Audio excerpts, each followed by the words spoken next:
Hi everyone. Good morning or afternoon for you guys. Good afternoon.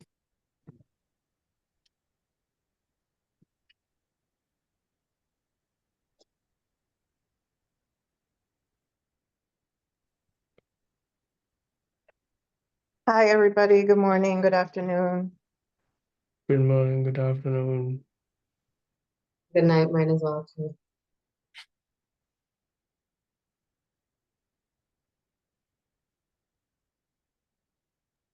I really hope we have a better turnout today. Same.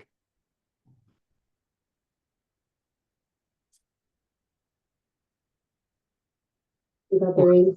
No one's claiming that $50. Can I claim it? I'm posting on United States socials. I was very tempted to do the same. I was like, do I get credit if I post? I mean, try 100%. We'll make it work.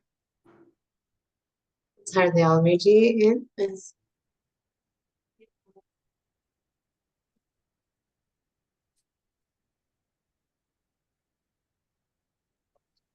The LVG was trying to log in. Is he waiting? Is he just for I someone to think, like let him in? Or I just so I stopped. think delayed call is his daughter. So oh, I okay, think okay. they're using the same device or he has a different name. Thanks, everyone.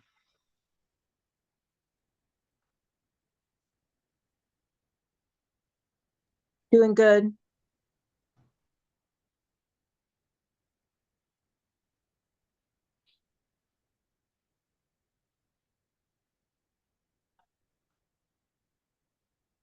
I'm gonna run and get some coffee, so I'll be right back.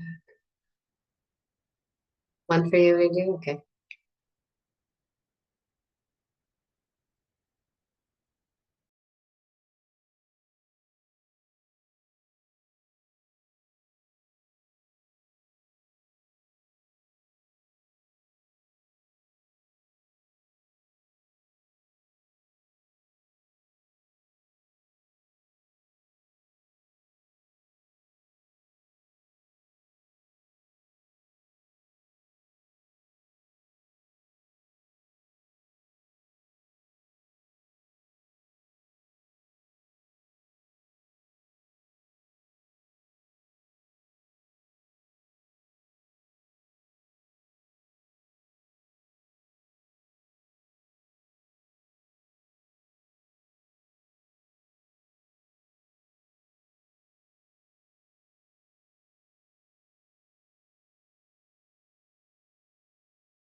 Ji ki fateh.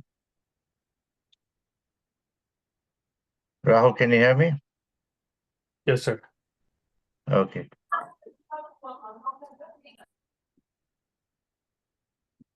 Good morning, good afternoon, good evening, everyone.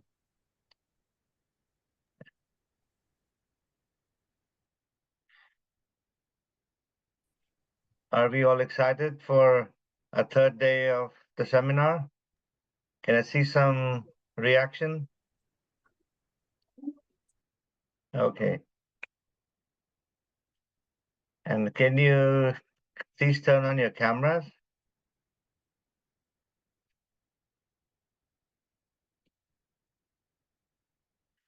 We have a very special guest joining us today, and I would like to welcome her, and I would like everybody to turn on their cameras and say a big hello.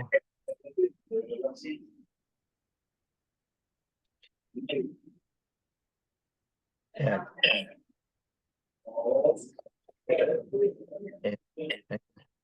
Yes. Good afternoon, Monica. How are you doing? Hello, good afternoon. I'm doing very well. Thank you for having us. Thank you. I'm Preet. I'm the CEO of Six. This is day 3 of our summit.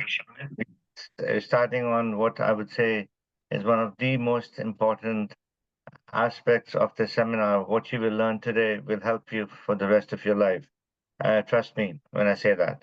So, like I said, please turn on your cameras, and I would request our wonderful moderator, Damandeep, to kindly introduce our first guest for the day.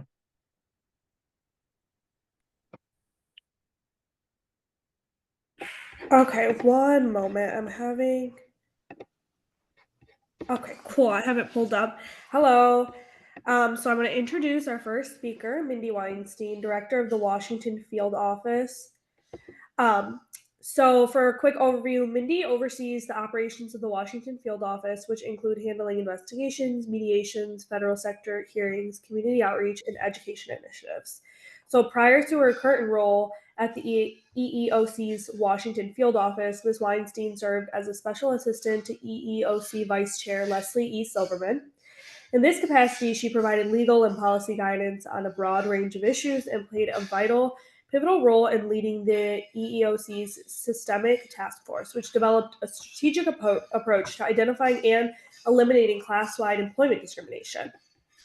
Ms. Weinstein also served as the regional attorney for the EEOC's office in Charlotte, North Carolina, where she managed EEOC litigation in North and South Carolina. Her extensive experience includes working as an attorney in the EEOC's System Litigation Program in Washington, D.C., serving as a special assistant to former EEOC Chairman Evan Kemp, working as a trial attorney in the Baltimore office, and serving as a special assistant United States Attorney in Washington, D.C. She holds a degree from Wellesley's, I hope I'm saying that correctly, college, and earned her law degree from the George Washington University School of Law. So welcome.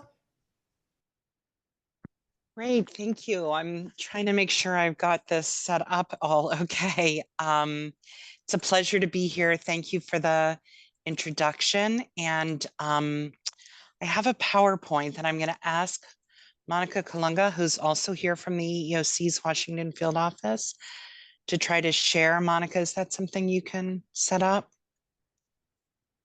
I have a message here, host disabled participant sharing screen. So if I could be given, You should have co-host capabilities. I just made It's Mindy who has that.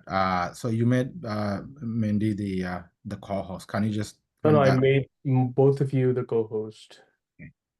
Maybe try Okay. one more time, Monica. Sure. Yes. Sure, I will try.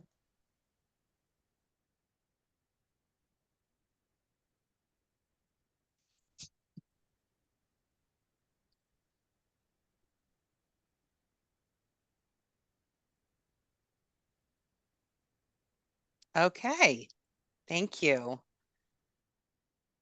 That is not the correct PowerPoint, however. Let's that is the one we did last year. And it's all different, new and improved. So let's see, do you have the one I sent you? Hopefully I sent you the right one this morning. Yeah.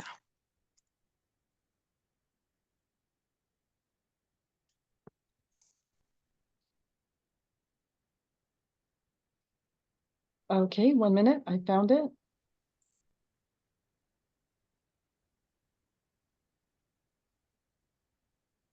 I'm glad I have a date on it because I would have been surprised if it had been last year's presentation. Okay, thank you very much. Again, thank you for inviting us back. It's an honor and privilege to be here with all of you today. You've met Monica, our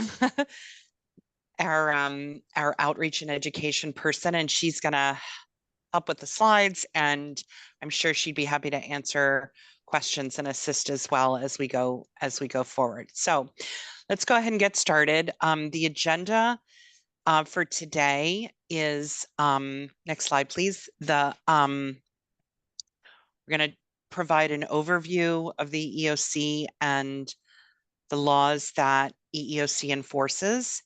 And then I'm going to talk about common types of cases that we see that I think would be of most interest to this audience, and then talk about how to file a charge and what the EEOC process is all about. So let's go ahead and get started. First of all, with an overview of the EEOC and the laws that we enforce. Okay.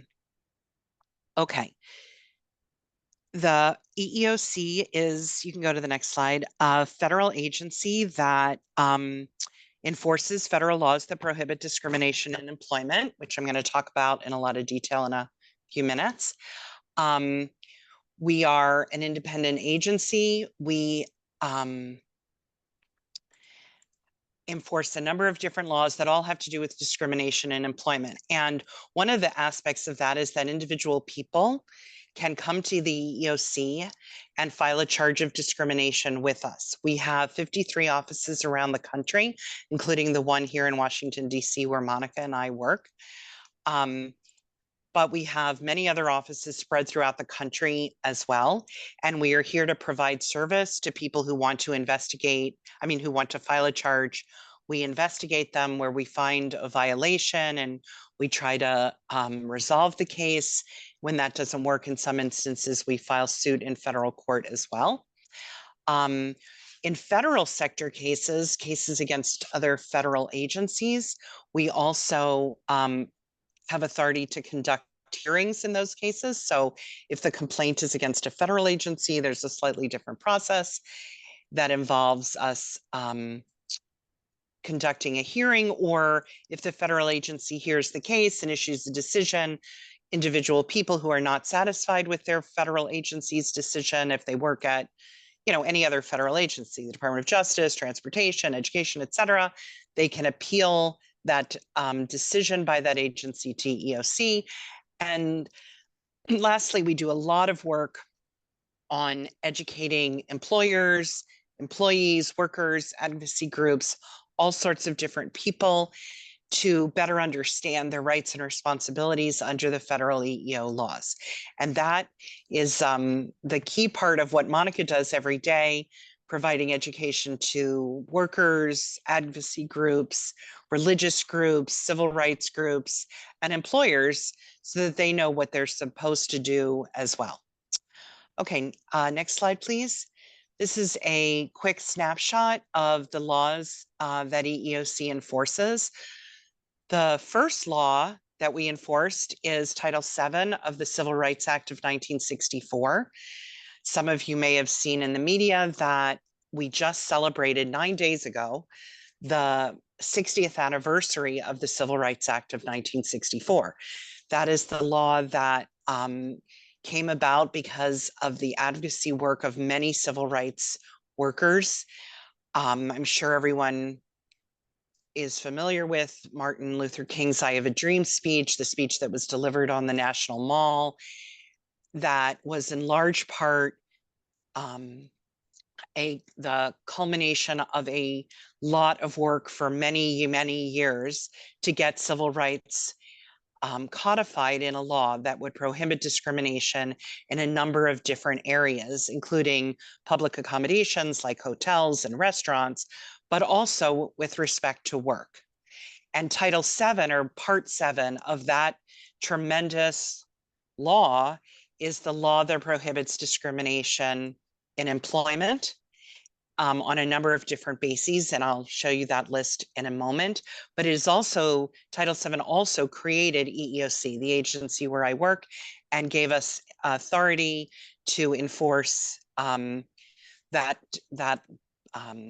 law that prohibits discrimination at work.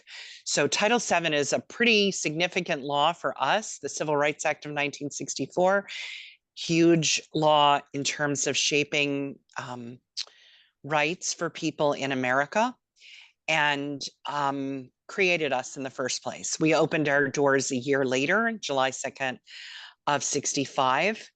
And so it was sort of an exciting thing this year to celebrate that anniversary, 60 years. The other laws on this list are other laws that the EOC enforces as well. Some of them were, like the next two on the list, the Age Discrimination Act and the Equal Pay Act, actually started under the authority of the Department of Labor, but were later transferred to EEOC. And the other laws are laws that we enforce and came about over the years. The Americans with Disabilities Act, the Rehab Act, the portion that has to do with federal employees and work, the Genetic Information Non-Discrimination Act, and our most recent law, which was just enacted and became effective last year, the Pregnant Workers Fairness Act. So next slide, please. Altogether, all of these laws prohibit discrimination on these bases.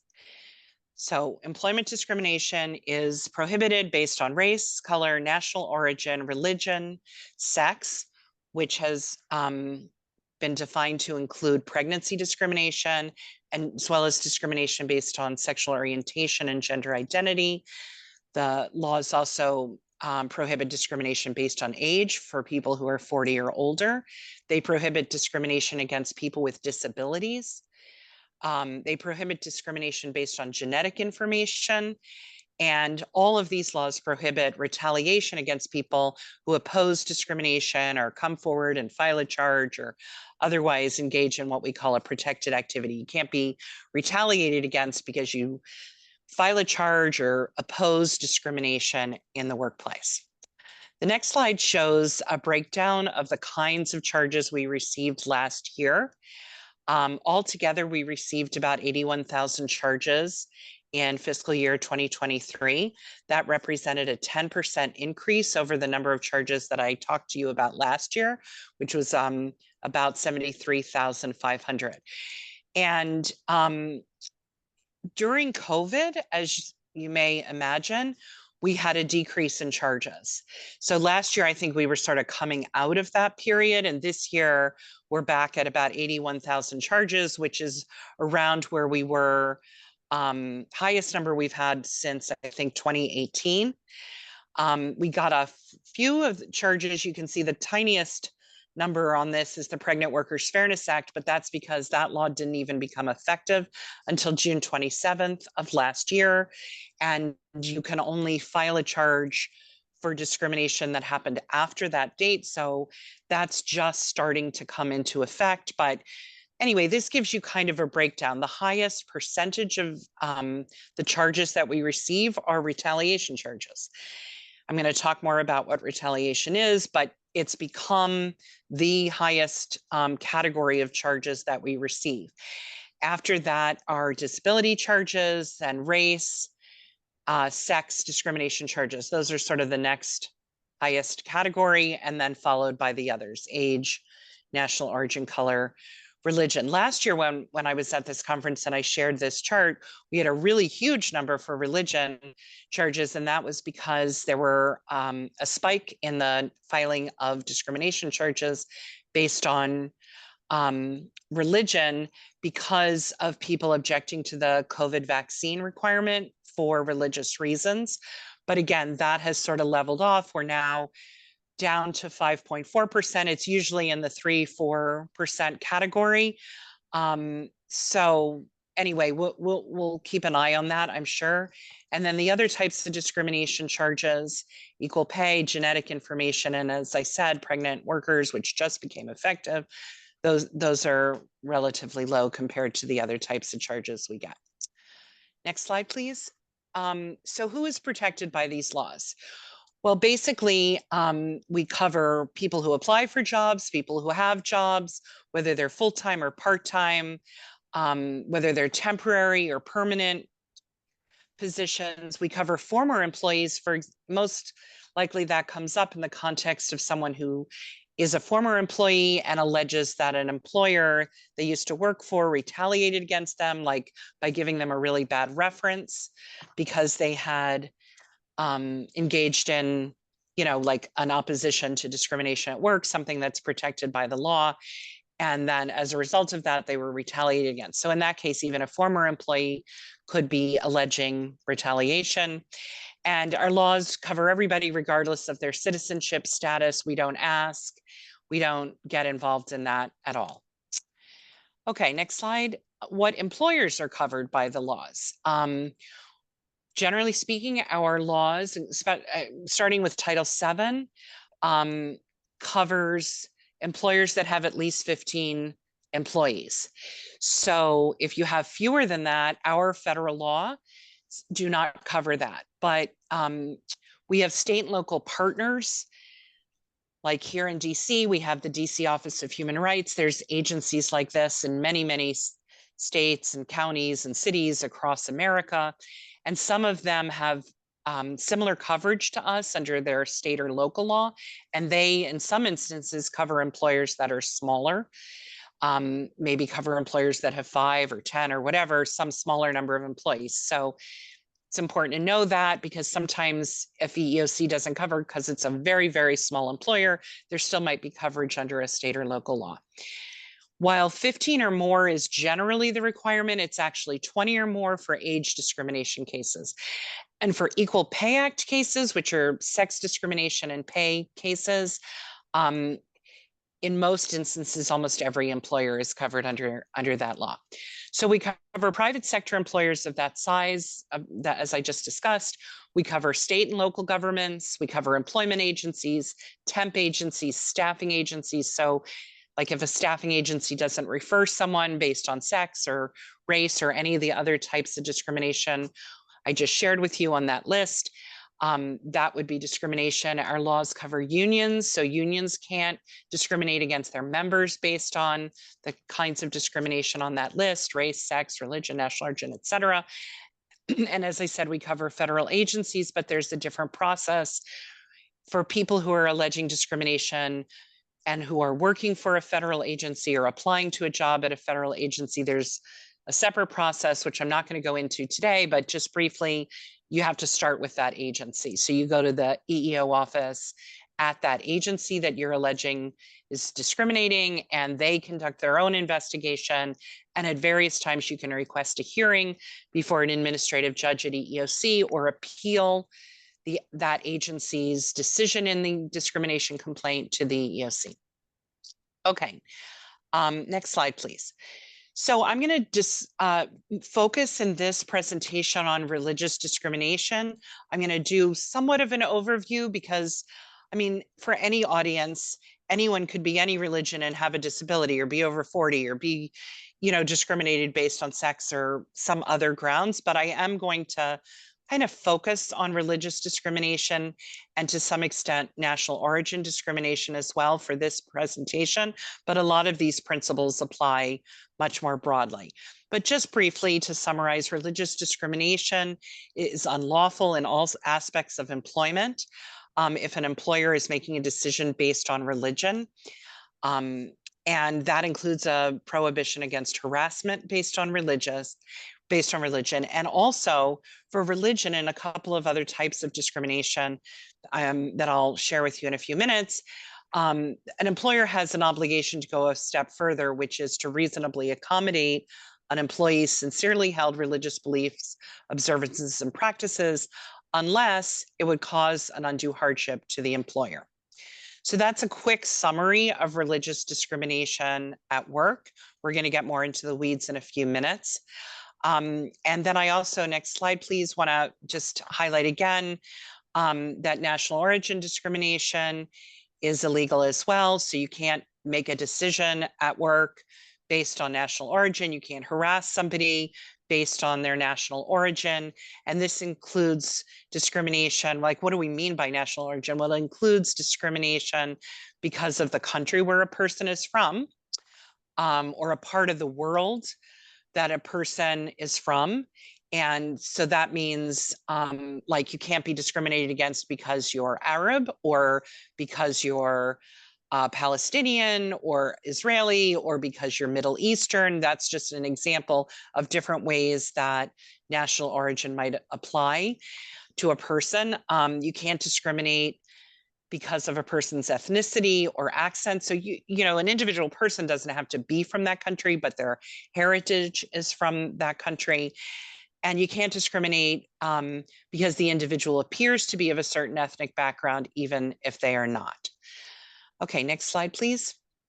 Now, some of the cases that we see involve discrimination on more than one basis, which is why, for any of the math type people in this audience, in that early slide about the different kinds of discrimination cases that we get, the numbers don't add up to 100% when we do the breakdown, because many people allege discrimination on more than one basis. So, for example, a discrimination against a Sikh employee from India, that person could potentially, in a case, feel they were discriminated against based on their religion, their national origin, or both. A Palestinian Muslim woman who is alleging discrimination could allege, you know, if she believes she was discriminated against based on her religion, her national origin, and or her sex, any combination of those things. So often it is more than one type of discrimination that is at issue in the cases that people file with us.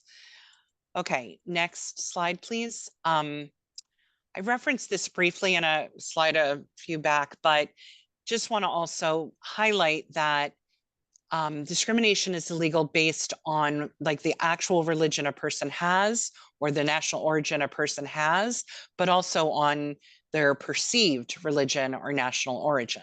So that is also illegal. And discrimination, for example, against a Sikh employee is unlawful, even if it is based on a misperception about what the employee's religion is. Okay, now I'm going to go through common types of discrimination. And next slide, please. We're going to sort of highlight 5 of the most common types of discrimination that are filed with the EOC that we see in the work that we do. The 5 categories are disparate treatment, harassment, disparate impact, failure to accommodate, which comes up in 3 areas, just 3 areas: disability, pregnancy, and religion. And finally, I'm going to talk about retaliation, which, as I mentioned, is illegal under all the statutes that we enforce. Okay, let's start with disparate treatment. And basically what that means is that employers are prohibited from taking an employment action, treating somebody differently because of the person's religion or national origin, race, color, sex, disability, age, 40 or older, et cetera, right? So an employer cannot take an action like not hire someone, or hire them but pay them less, or hire them but assign them only to certain jobs, or discharge them, or many other things that might happen at work, discipline them, transfer them, not promote them. An employer cannot do that because of the person's religion, national origin, color, et cetera, any of the categories that are listed in that earlier slide. When it comes to religion, I just want to clarify that that means a person's sincerely held religious beliefs, observances, or practices. It can include someone who is in a traditional, well-known religion. It can include other much more obscure religions, or a person's personal religious beliefs, or even non-beliefs. But the most common ones we see in the charges we get are people who belong to, you know, a religion that is that most people have heard of, and they believe that because of their practices or their beliefs, they're being part of that religious observance, that they are being discriminated against at work. Okay, how do we look at these cases? We pretty much start off by looking at, a person comes in and says, I'm being discriminated against because of my religion, say, or color, or national origin, any of those. Then we would say, okay, well, why do you think that? Is there any evidence that that the employer, the decision maker, is biased? And there might be.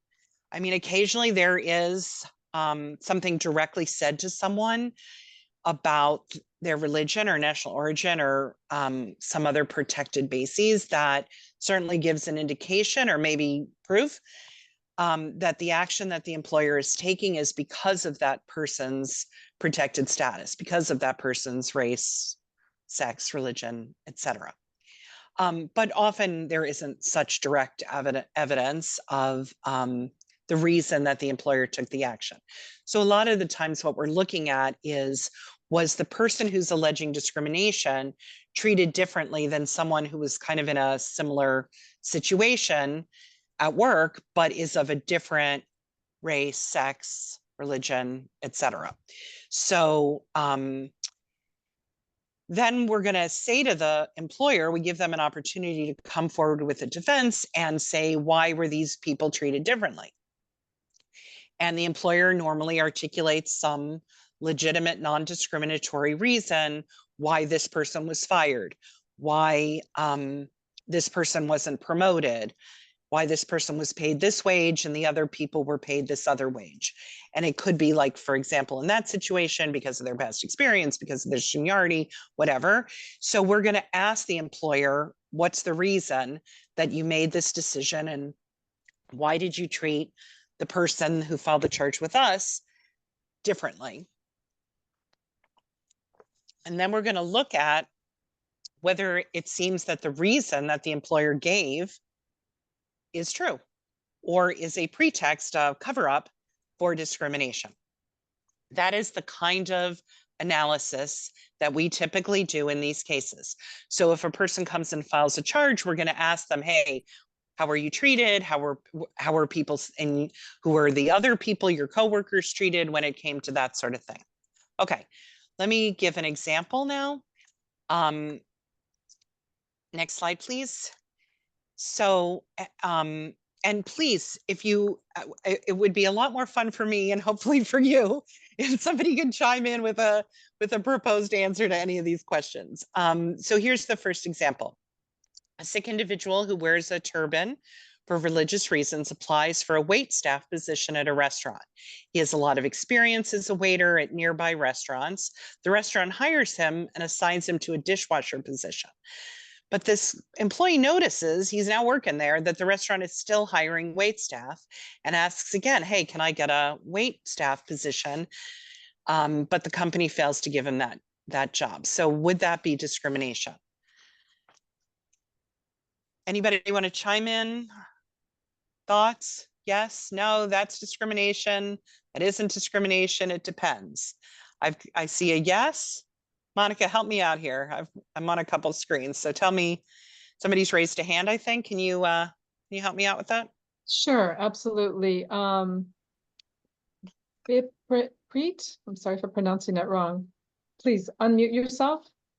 Hi, yes, first of all, thank you so much. I would say that it is discrimination or like at least should be investigated as a discrimination case, since if they're hiring for a wait staff and he has the experience, there quite well could be that component to it. But like you said earlier, we would have to investigate, compare it to like kind of find out like if they do hire a wait staff, if it's somebody who's not as Sikh and isn't turbaned and is less experienced, like if they put him up front instead, then we can prove that it's discrimination. Excellent answer. You can do the rest of the presentation. That was great. You can go to the next slide. Yes, this could very well be discrimination based on religion. This is an experienced person. He's clearly qualified for the job. They're still hiring other people if those people are of a different religion or not visible in their religion. yes, we would ask the employer what's the reason, but that very well could be an example of discrimination in what job the person was placed in, segregating somebody. Okay. Next slide. This is another example. This is a situation where a person, again, who wears a turban is hired to work at the counter in a coffee shop. The manager notices that the work crew that used to come in all the time has stopped coming in for coffee in the morning. And the manager talks to folks on the crew, and the crew says, hey, this person you hired, Harinder, makes them uncomfortable because he is Muslim. No, he's not Muslim. The manager goes to Harinder and says, look, I'm sorry, I've got to let you go because I'm losing customers. The customers aren't coming in and they're uncomfortable. So I got to let you go. So is this discrimination? Again, thoughts, ideas?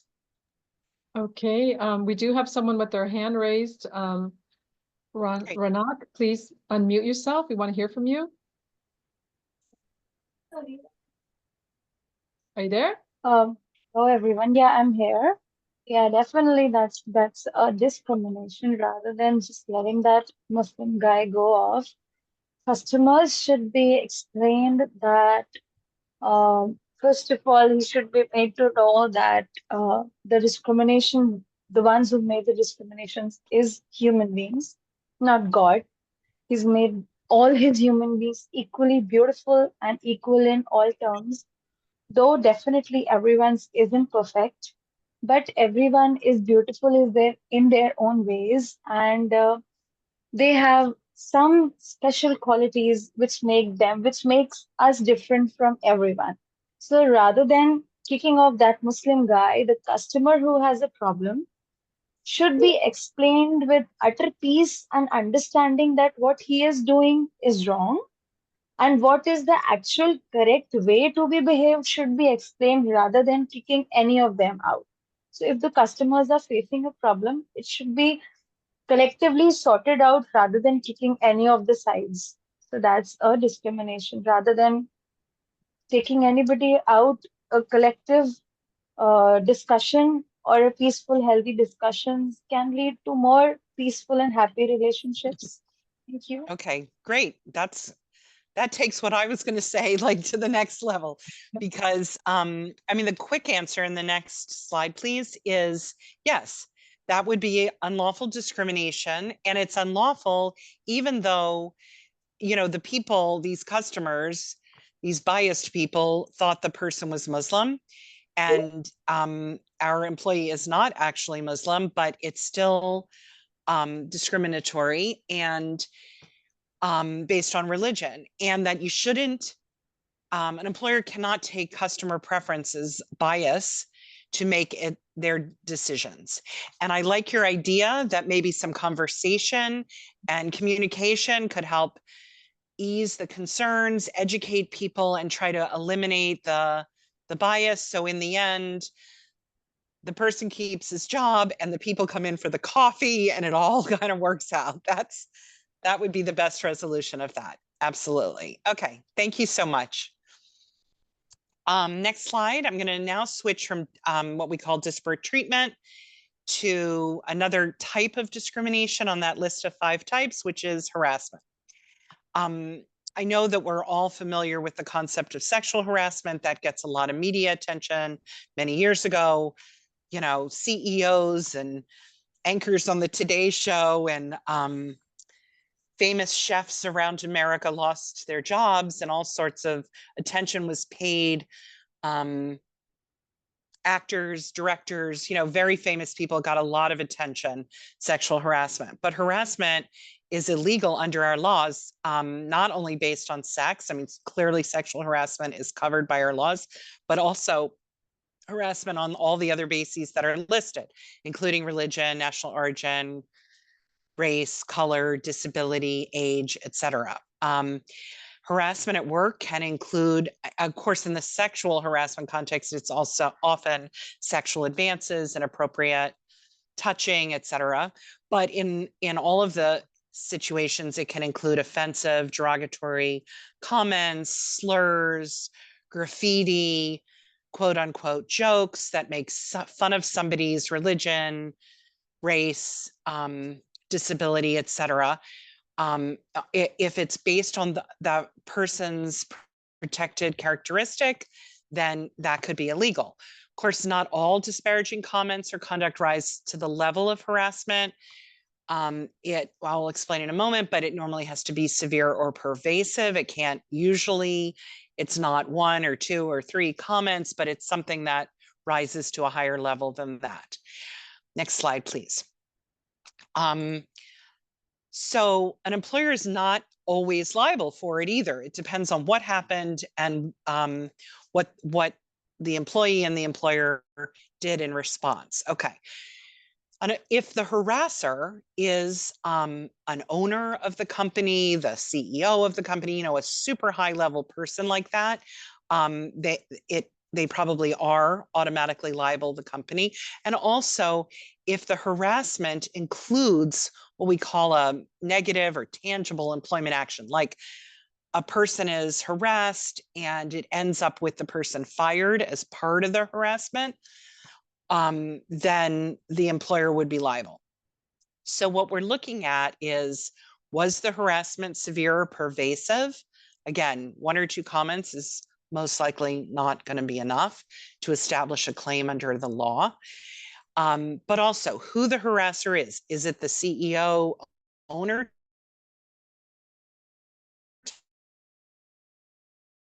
type person? Is it super worker, coffee drinker, construction worker type people? You know, we're looking at who the harasser is, because that's relevant to whether the company is liable for it, and a number of other factors about whether the company did what is appropriate to prevent harassment and correct it if there is harassment that occurs. So that goes to things like, does the company have a harassment policy? Do people know about it? Has it been distributed? Has there been training on it? Is it a good policy? Does it have a procedure for reporting harassment? Does it just say, if you've been subjected to harassment, report it to your supervisor? Well, what if the harasser is the supervisor, right? So we're going to look at what the policy says, whether people are familiar with it, whether the employee who's alleging harassment followed it. If not, why not? Did they have a good reason, or really should they have just, you know, followed what the procedure is? And if the employer knew about it because somebody complained to a manager, or they followed that policy that the company has, or maybe it took place right in front of the management. What did the employer do? Did they take reasonable steps to address it and make sure it stopped, or did they not? So these are the kinds of things we're going to look at if a charge of discrimination alleging harassment is filed with us. Next slide, please. Okay, here's an example of a harassment claim. And again, please pipe up if you've got an opinion on this. Noor, who worked as a nurse at a hospital, was subjected to teasing about her religious practices by her manager. She asked the manager to stop, but the treatment intensified. She also reported the treatment to human resources, but nothing changed. Is this harassment?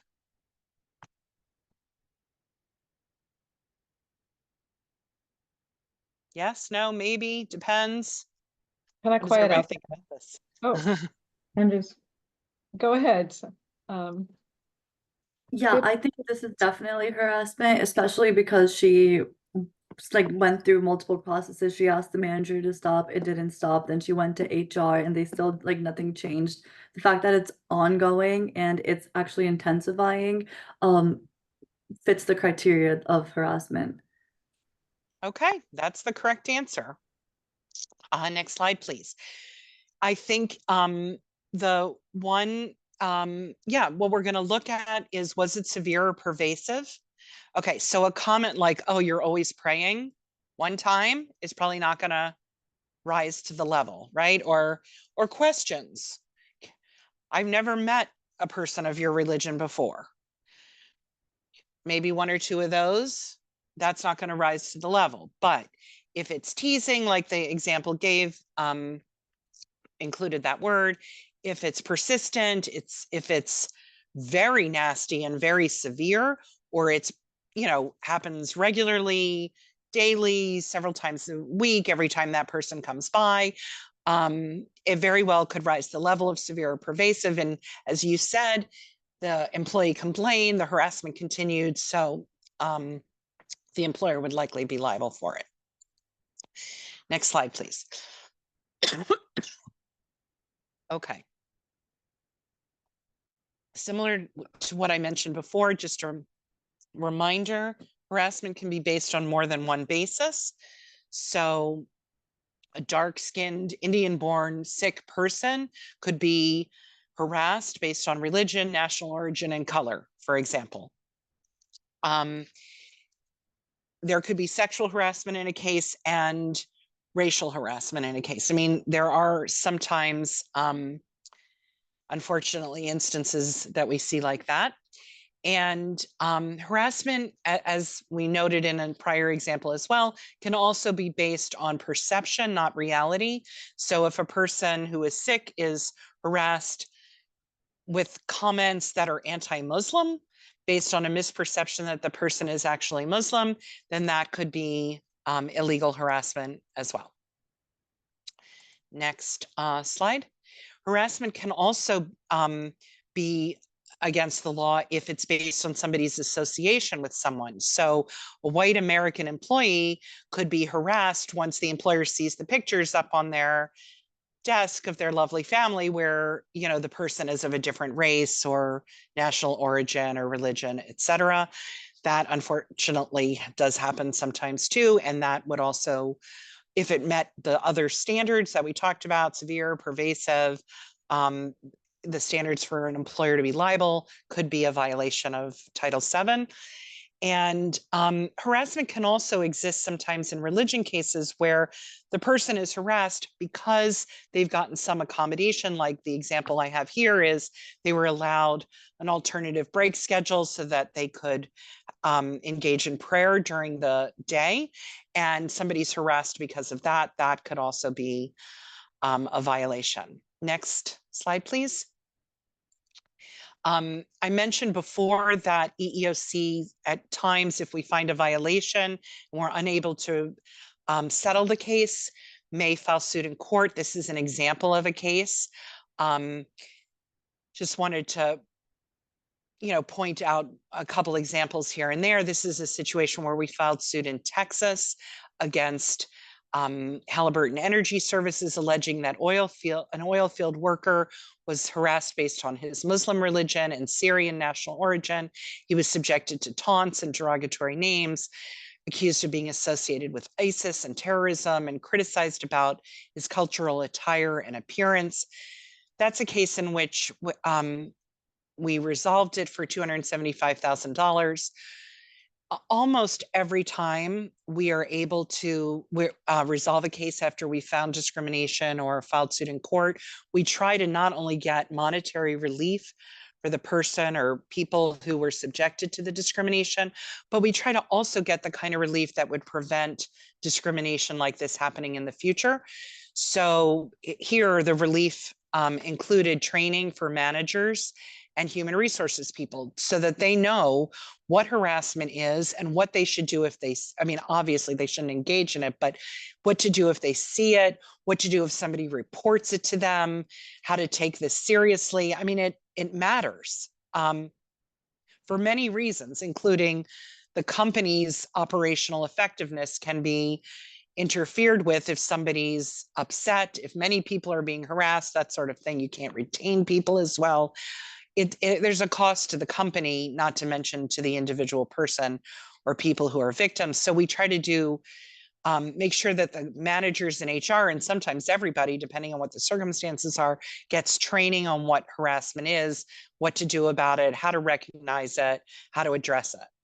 And in this case, we also, as part of our effort to make sure that this is all working, required the company to submit reports to EEOC about complaints that they get in the future of discrimination based on religion or national origin. So we could help monitor what happens and what the company did in the future when somebody complained. Okay, so we've talked about disparate treatment, we've talked about harassment, and now I'm going to talk about the third type of discrimination that I wanted to cover today, which is disparate impact. So disparate treatment is like intentionally, and harassment, of course, is like this too, you know, treating someone poorly, differently, in a negative way because of their race, color, sex, religion, national origin, age, disability. Disparate impact isn't intentional like that. We're not looking at whether an employer set out to treat someone poorly, but whether instead they had a neutral policy or a practice that disproportionately harmed people of a particular race or sex group, all the folks who are covered. So we would look, a lot of these cases rely on statistics because we're looking to see whether this policy or practice that the employer has a disproportionate impact. How many people of this group did it affect versus how many people outside that group? And by the way, that group can be combined too. It could be, you know, African-American women or older women or, you know, any group that is, it could be a combination of things.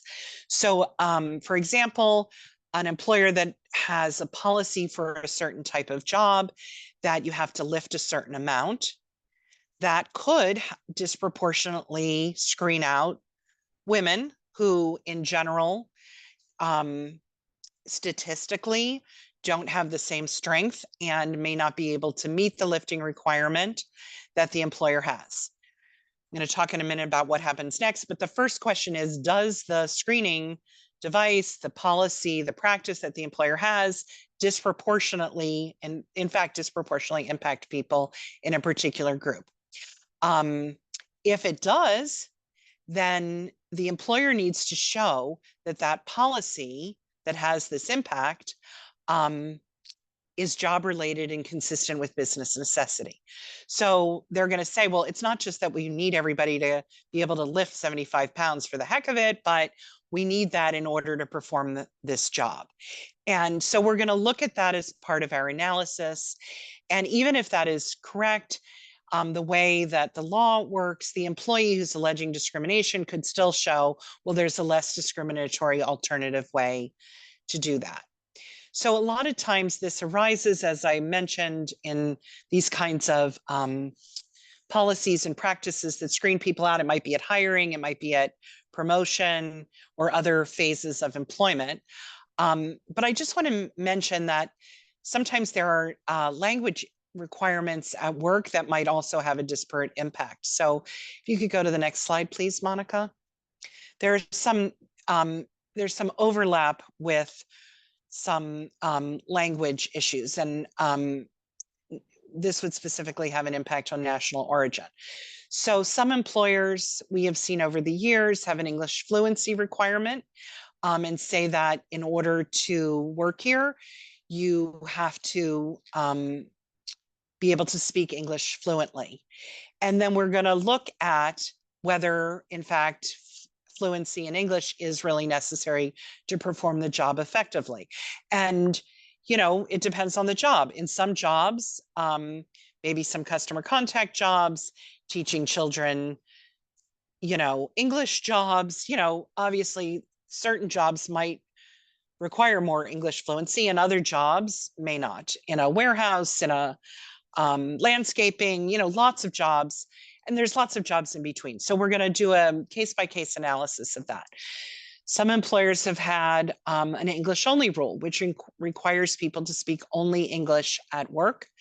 And again, we're going to look at that.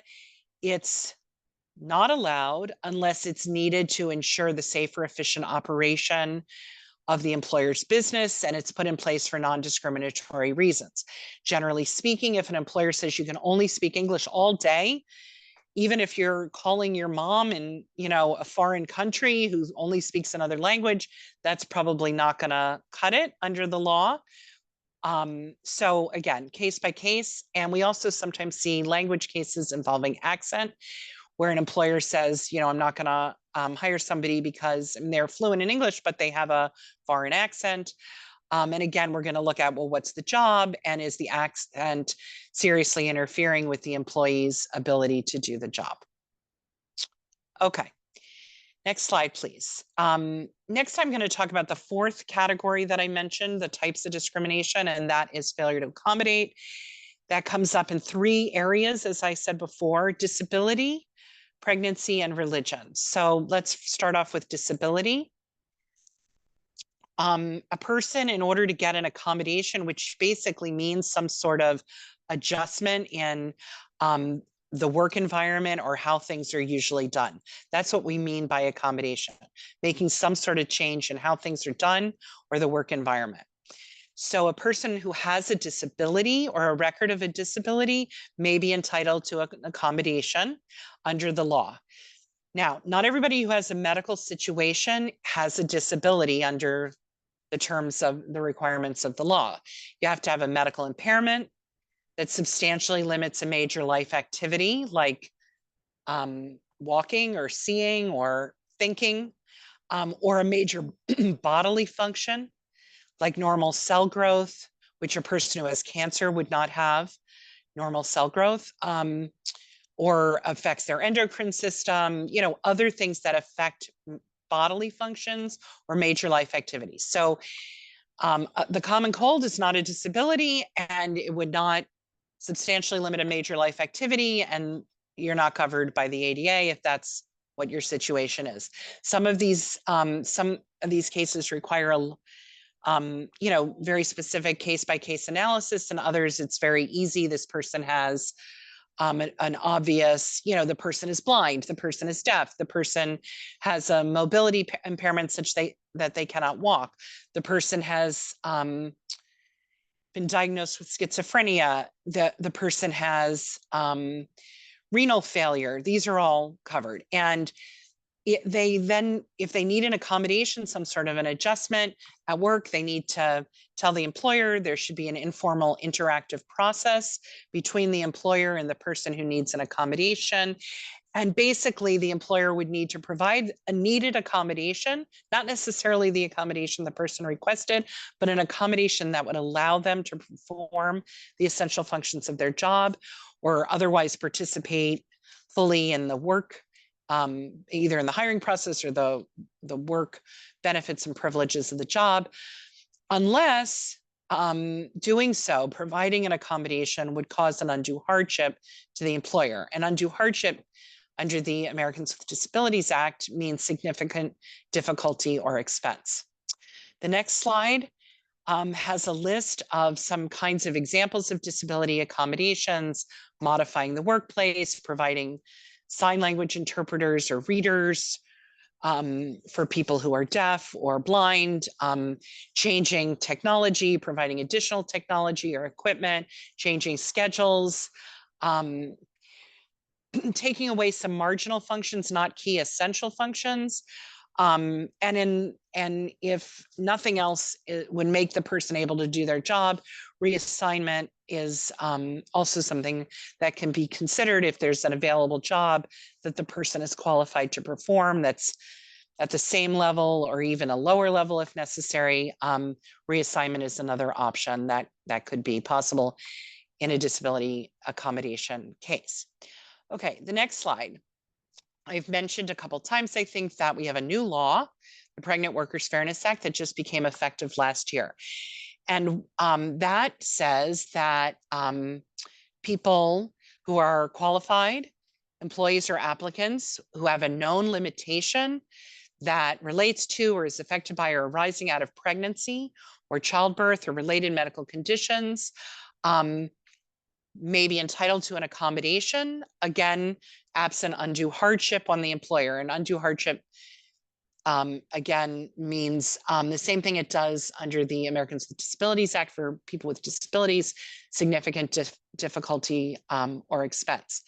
So we have this brand new law. By the way, Title VII always prohibited discrimination based on sex. There's been litigation cases over the years about whether that required accommodation. The Supreme Court, in a case several years back against UPS, said that Title VII didn't require accommodation for a person who's pregnant, except unless they provide that kind of accommodation to people who are similar in their ability to work but aren't pregnant. So there was a big push after that case against UPS to get a law that specifically says, no, employers do have to accommodate people who are pregnant, even if there isn't a similar person, you know, who also can't lift as much for 6 months or also can't do similar kinds of duties at work for some other reason besides pregnancy. So as a result of that, there was a law passed, the Pregnant Workers Fairness Act, which now requires accommodation for known limitations. And there, you know, the words on this slide explain who would be entitled to it. Again, there should be under this law an interactive process to discuss what is needed. And I'll just mention that, you know, a lot of there are other laws, both federal laws, that can apply in all these situations, really, but also a lot of them, like the Family and Medical Leave Act, that somebody might get leave under the FMLA for a disability or for pregnancy. So some other laws sometimes kick in and apply. A lot of employers have maternity leave or some kind of policy that may also give people leave as an accommodation. But as I'll show you on the next slide, there are many other kinds of accommodations that apply besides leave. So a lot of pregnant workers may need additional breaks. There may be a rule that says you can't have any food or water. And maybe that's really necessary depending on, you know, what the kind of work is that people are doing. But the accommodation may be letting a person have an additional break so they can step off the line, step out of the lab, do what is needed so that they can drink water, eat, rest, use the restroom. These are common things that pregnant workers need. And so these are common accommodations that may be needed under the Pregnant Workers Fairness Act. These are other ones, you know, changing a uniform or dress code. Sometimes safety equipment, you know, is only made in a certain size. And of course, the later woman might be in her pregnancy, she may not be able to fit in that equipment, or that uniform may not work. And the employer as an accommodation may need to provide something else, or let someone just wear a Navy shirt instead of the standard Navy outfit that's normally provided for people in that job. So again, these are just examples of pregnancy accommodations. And now, next slide, please. We're going to talk about religious accommodation. That's the third area where an employer has a specific accommodation requirement. Employers must accommodate sincerely held religious belief, observance, or practice that conflicts with the job requirement unless it would cause an undue hardship. Some examples here, schedule changes, voluntary shifts. I think I have a list on the next slide as well. The employee, again, needs to say, hey, employer, I have this issue. I can't work this day because of my religious holiday. I can't comply with your requirement because of my religious needs. So there's usually some kind of discussion about that. The undue hardship standard applies here, but it has a different meaning than for pregnancy and disability. The Supreme Court had a case just in the past couple of years that had to do with religious accommodation and clarified what that standard is, as it's a substantial burden in the overall context of the employer's business and considering all the relevant factors. Next slide, please. Here are some examples of religious accommodations: schedule changes, shift swaps, changing job tasks, transferring, modifying workplace policies like dress or grooming codes, using a facility like a room that's normally only for work things. Maybe an employee needs it for a religious practice. So they make an exception. It doesn't mean the employer can't have the rule. They can have the rule, but they may have to make an exception for a person's religion. Okay, so these are all different examples of that. Let's go to the next slide. This is example again. Love audience participation. So please chime in. This is an example, I think from our religious discrimination guidance, an applicant, Atma, who applies for a rental car sales position, who wears a religious headscarf. There's no discussion of it. The interviewer doesn't advise her that there's a dress code prohibiting head coverings, but it's sort of obvious what's going on. She doesn't ask, could I wear my headscarf? But the manager believes the headscarf was a religious garment, presumed that she would want to wear it at work, and refused to hire her because sales agents cannot wear a headscarf or anything on their head. Is this discrimination?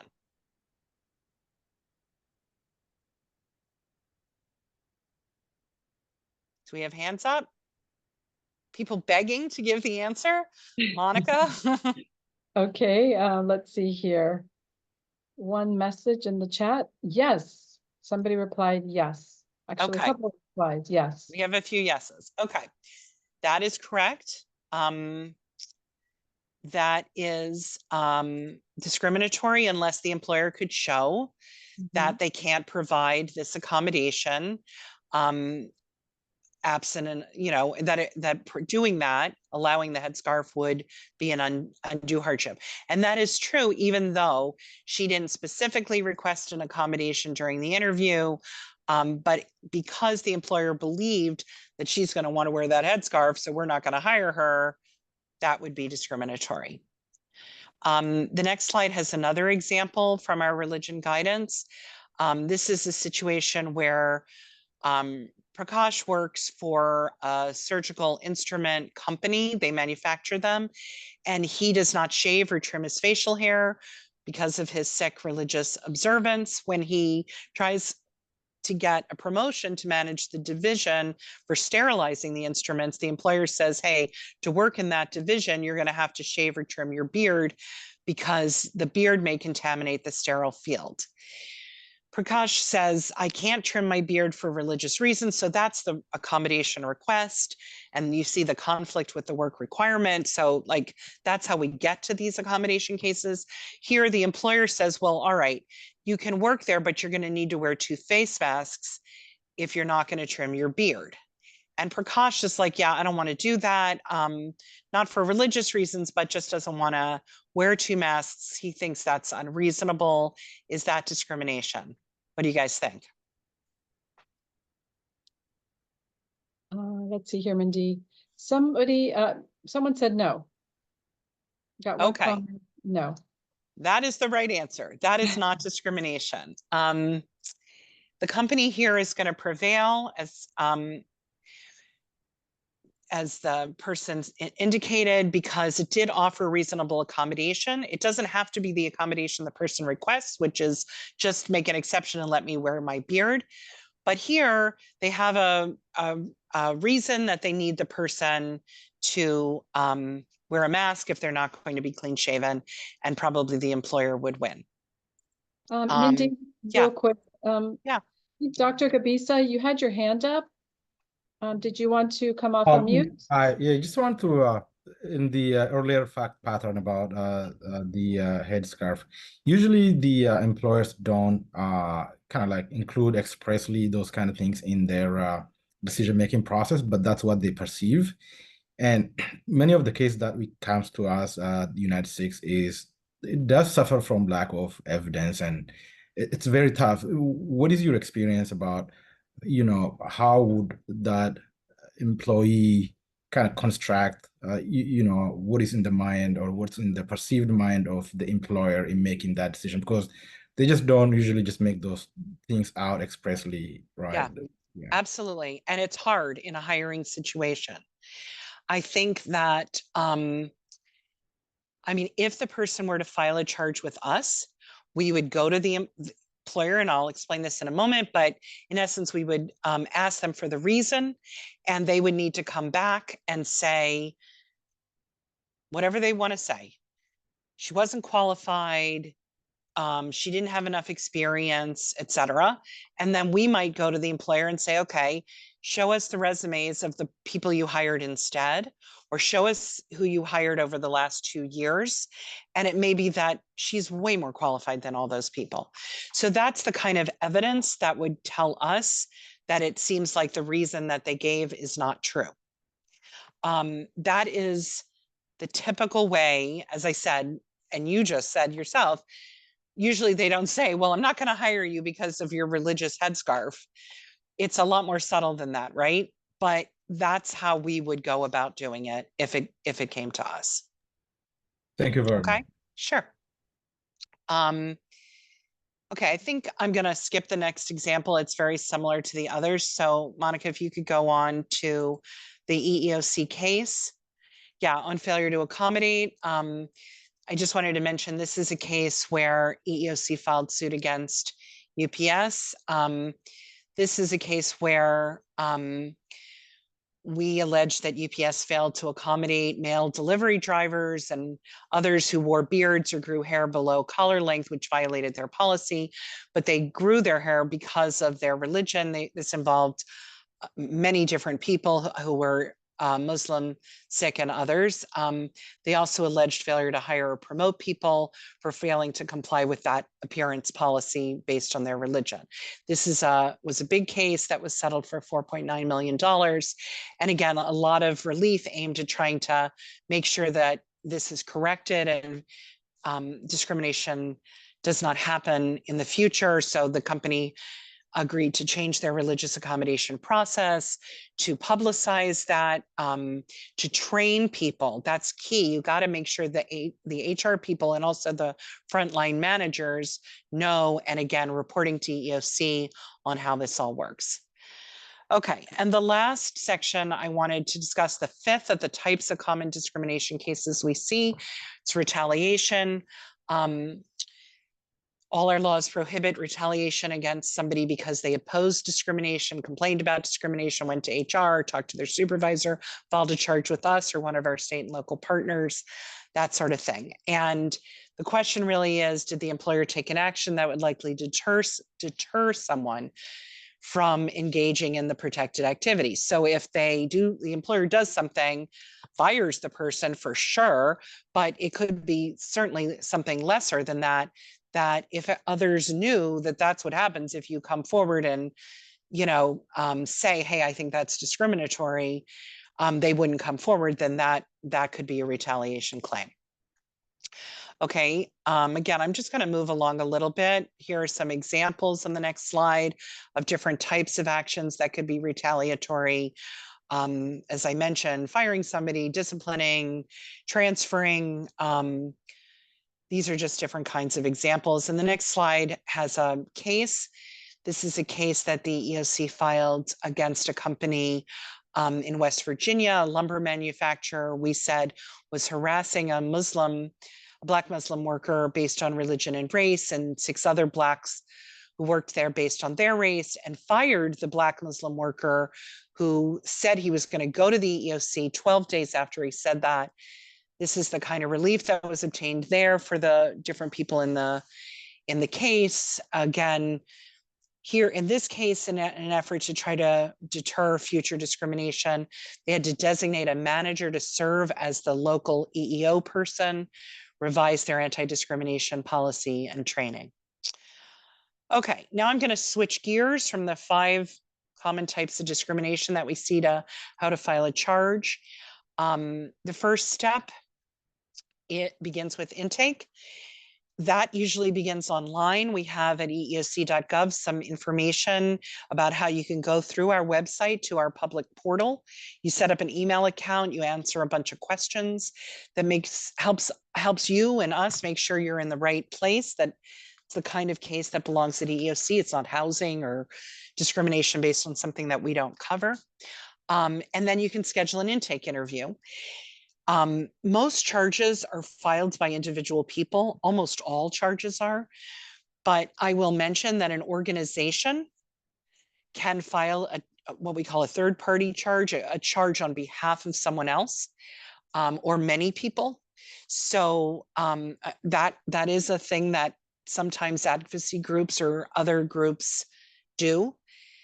And also, if we get enough information, either from individuals or groups or in other ways, that it looks like there was discrimination, especially if it's widespread or policy that might impact a number of people, we may ask one of the commissioners who lead the EEOC if they are interested in filing a charge on their own. The vast majority of charges are filed by individual people who come in through the portal, have an intake interview, and file a charge. There are deadlines for doing that. It depends on whether the discrimination that's being alleged is covered by one of those state or local agencies that I mentioned. If it is, then you get 300 days. If it's not, then you get 180 days. In the DC area, almost all of the discrimination alleged is covered by our state or local partners, except a few employers are not because of the unique nature of them, like the employer Metro, the ones that run the Metro system in the DC area, and the folks who run the airport authorities in DC at Dulles and Reagan National. For that, it would be 180, but otherwise, generally speaking, it's 300. And there's a lot more information about this on the EEOC's website. Next slide. After a person decides if they do to file a charge, we would send notice of that charge to the employer, who we call the respondent. They can access that online. We typically invite the parties in most of our cases to participate in mediation. Next slide, please. Mediation is voluntary. Both sides would have to agree to it. We normally conduct it right after intake. We have a neutral person. It's usually a staff person. They're great. They sit down, well, now virtually most of the time, but also sometimes in the old-fashioned in a room together sort of way, and try to help the parties reach a settlement. It's free, it's fast. It normally occurs right after the intake process. It's confidential, so things that are said to each other or to the mediator during that process are not shared in the event that the case does not successfully resolve. It all stays in the mediation process. And if it's not resolved there, then it would go to investigation. Next slide, please. So normally, if a case is not resolved in mediation and it proceeds to investigation, then we go to the employer and say, hey, you've got to please submit your response to the charge. And this is their opportunity to tell us why that person wasn't hired, why that person was fired, why this person was paid lower wages, et cetera. We normally then give that document, which is called a position statement, to the person who filed the charge. The charging party is what we call them, and invite them to submit a response. We may conduct additional investigation, like interview witnesses, request all the wage data, request, like I just said before, tell us everyone you hired for that job and we need their application materials. So we can assess whether the reason given appears to be true or not, and whether discrimination seems to be what happened here or not.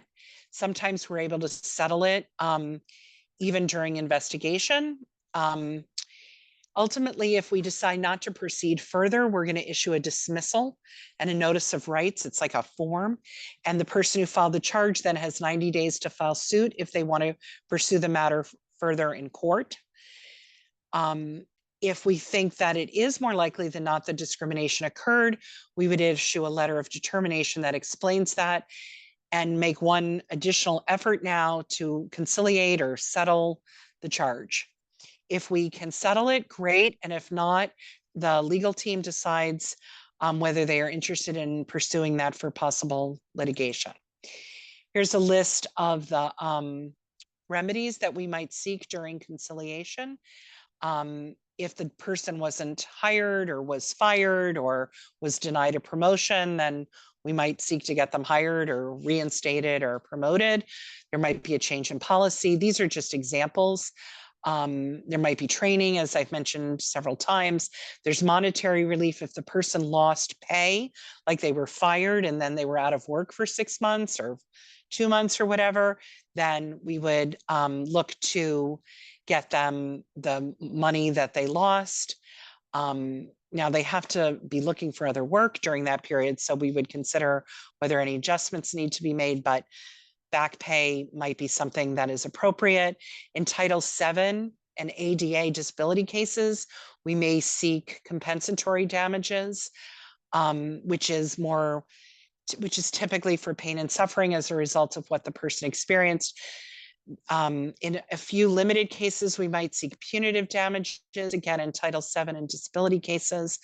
Other kinds of additional damages are available under the age law and the Equal Pay Act, where a person can't get these other damages in most instances, but they may be able to get certainly back pay, the lost pay, and they might be able to get double damages, double that, or what's called liquidated damages. As I Mindy, mentioned, yeah. we do have a question from Deeppreet. Okay. Yeah, my question is, how often are you guys able or like do you see that there you are able to kind of get it resolved in like the mediation phase or get a settlement in the mediation phase before taking it to like court or progressing it? Okay. So if both parties agree to mediation, which we are very interested in doing, it's a great program, and people who participated in it are, it's like well over 90% of the people say they would do it again. So they have a lot of confidence in the program, but not everybody agrees to do it. But where they both agree, it's, I think, well over 70% of the cases resolve in mediation, where there is a mediation. But not all the cases go to mediation, maybe a quarter, whatever, 30, it's less than that, less than 30% fail. So it's a super successful program, and we hope that people will take advantage of it, and we have a team that helps describe it, et cetera. So it's a great program. And lots of cases, the vast majority settle if they go. Gotcha. Thank you for that. Yeah, that's kind of what I was thinking too. Is like this, it sounds like a lot of, I'm sure, like you said, if it's 70%, then a lot of people are able to get it resolved in the mediation phase, then not. Yeah. And it can resolve for anything that both sides agree to, right? And sometimes that's a lot of money, and sometimes it's very little money or no money. Occasionally I see some that settle for an apology or an agreement to change the discharge to a resignation, because the person realizes through the mediation, okay, this wasn't really because of my protected category, my religion or race or sex or whatever. I understand now that there's communication that helps facilitate that. So it can be for something small, or it can be for something very large. And we don't have an opinion about that. Well, we have our staff and sometimes outside contractors or volunteers who help the parties communicate and reach a resolution that they can both live with and sign off on. Okay. Okay, I'm just going to go on. I think we've talked about remedies. The next slide I've mentioned already that sometimes we litigate. I wanted to mention that in the next slide, yeah, thank you, that in September of last year, September 2023, the EEOC issued a new, we call it a strategic enforcement plan. But it basically is a document that sets out key priorities that the commission has for this plan covers 2024 to 2028. And I just wanted to highlight this to tell you that it's the kinds of stuff we're talking about today. Many of those things fall within the strategic enforcement plan. It specifically identified discrimination influenced by or arising out as backlash in response to local, national, or global events, including recurring historical prejudices, This includes addressing discrimination, bias, and hate directed at religious minorities and racial or ethnic groups.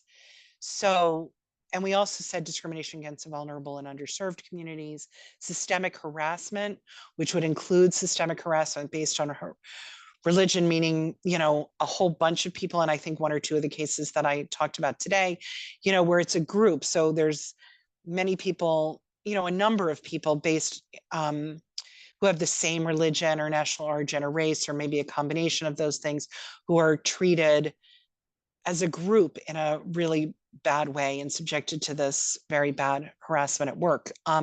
These are all examples of priorities. There are a number of them. This strategic enforcement plan is on our website. But we take this kind of thing seriously, and, you know, we encourage people who feel like they're discriminated against to look on our website if they want more information, set up an intake appointment, and talk to us if they're interested in filing a charge. The next slide just has some basic information. This is our website, eeoc.gov. There is a lot of information on our website. There's a whole section, like you click on employees and job applicants, and, you know, it lists all different, everything I've talked about here in much more detail, with many, many documents that describe the kinds of things that are discriminatory under the laws that we enforce. In the religion section, I'll just point out, there is a document that's very, very comprehensive. It's very lengthy about discrimination based on religion. And, you know, from a few years back. And then there's lots of smaller documents, one-pagers, all sorts of things. And we, you know, we think there's a lot of information out there, but we are, of course, happy to answer questions.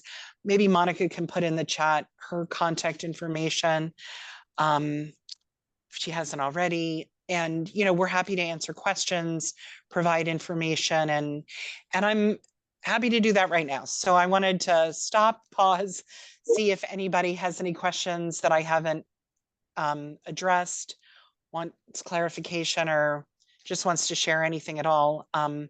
Please let us know. And please unmute yourself. I do see someone's hands up, so please unmute yourself. Hello, I would like to go. My name is Prabjeet Singh Baga. And thank you for the wonderful presentation. I'm an engineer here in the San Jose, California area, working 10 plus years. But 15 years ago, I was in Kansas, Wichita, Kansas, and I would have loved to be able to see all this information and the rights that I had when I was out looking for jobs, wearing a turban. So my question is, today, for somebody out looking for jobs and might be facing these kinds of challenges, is there any socializing that you guys are doing in various ways so that people are aware of their rights and they can reach out in case they have any discrimination? So what we're doing this very day, this moment, is that we do a lot of that. We have 53 offices around the country, including an office in Kansas City, and we have not enough people, but we have people in, you know, that is Monica's job.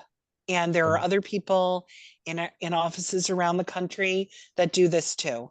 And we are extremely grateful to be invited to, you know, conferences such as this, where we can reach a number of people, not only so that we can reach those of you who are on it, but so that you can sort of, you know, be knowledgeable and be able to pass this information along as people contact your organization or, you know, leaders in your organization. So that's a key part of what we do. And I think you said you're in California. Yes. We have offices, we have outreach people in LA, in San Francisco. And did you say you're in the Bay Area? I'm sorry. That is correct. That is okay. correct. Yeah. So we have a wonderful person who has the same job as Monica in San Francisco. And we can help you connect with that person if you are part of an organization there, and see if Linda Lee in San Francisco could help do some outreach there. But any of you, could help connect us Yeah. with the Sikh community or other communities that you're part of, that you, I mean, we can't do everything. We're Yeah. a limited number of people, Yeah. but that's why I begin, and I'm sincere in saying I'm happy, thrilled really to be part of this conversation so that we can provide information. And, you know, we want to, that's a key part of making it better. People need to know their rights. Employers need to know what their obligations are. And, you know, we want to be helpful in both regards. And also, in addition to that, what we can do is in Bay Area, we can put together a very brief seminar with the Gurdwara, where, you know, there's a lot of people who need this information. Yes. We have our regional manager there here with us, Bhupinder. We can arrange a similar kind of seminar in the Bay Area. Yep. Yeah. No, that sounds lovely. I think that was a great point, right? That now that we know the information as United Sikhs, we can share that across our community and let them know that, hey, this exists and what their rights are, and then go from there. Exactly. Yeah. Thank you. Thank you. Thank Yeah. you. Lovely. Did anybody else have any questions or observations? I don't see any right now, but I do want to add, if there are any groups out there that you think would be helpful for us to work with to get information out, even if it's not in DC and Northern Virginia, like where Mindy said we cover, please feel free to reach out. My contact information is in the chat. I do joint presentations with other colleagues, webinars. That's another great way of getting information out to the community and to employers as well. And I also wanted to mention, we do have internship, they're called externs, opportunities as well in many of our offices. So if you're interested in an externship position, you're a student and would like to learn more.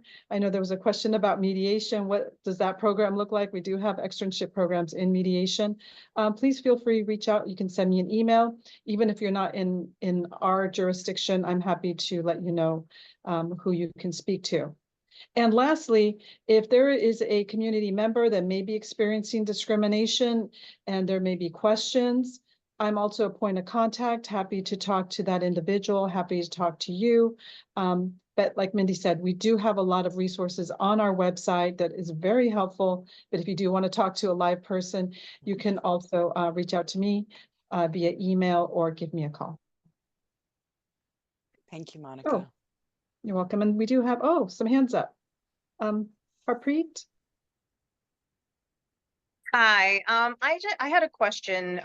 How does this relate? How does the EEOC office relate to like someone just experiencing some form of discrimination and thinking like, should I go see an attorney, or if they retain an attorney? So how does that play into the timeline?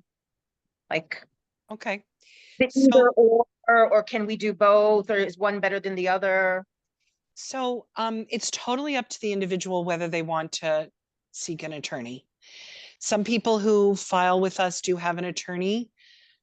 Most people, probably in my office at least, don't. It's totally an individual choice. I mean, there are factors. Attorneys get paid for the work that they do. And so if, you know, you go to ADR, our mediation program, and you settle a case for $60,000, the attorney may get 20 of it. But maybe they get you more than you would have gotten if you hadn't had an attorney. So there's no, you know, I am an attorney, so I don't want to say anything against or for. I'm just saying, you know, people make their own personal decision about whether or not to have an attorney. It can be very helpful. Some people, many people file with us without having an attorney. And we, you know, we work with those folks all day, every day. And we explain what the law is and we investigate the case, and it doesn't matter to us whether they have an attorney or not. And the timelines for filing with us are, of course, don't change whether you have an attorney or not. And in order to file under Title VII and really all the laws we enforce except for the Equal Pay Act, you must first file a charge with the EEOC. So you can't go directly into court without first filing with us. And many people do get an attorney and then file with us. It works in all directions. Personal choice, something you could talk to an attorney about or not, you know, it's really up to an individual person. Okay, thank you. Sure. Thank you for the question. And we have one other person with their hand up. Hey guys, this is Prabjeet again. Just to follow up on all of these resources, are these being publicized anywhere in any of the social medias? Do you guys have like a YouTube or Instagram or anything like that? Because a lot of folks do get information from there these days. So just wanted to ask that. Yeah, I'm gonna say part of the answer, and then I'm gonna let Monica talk. But EEOC does have a social media presence at the national level, and I think on X, I follow them on X, so that's how I know that for sure.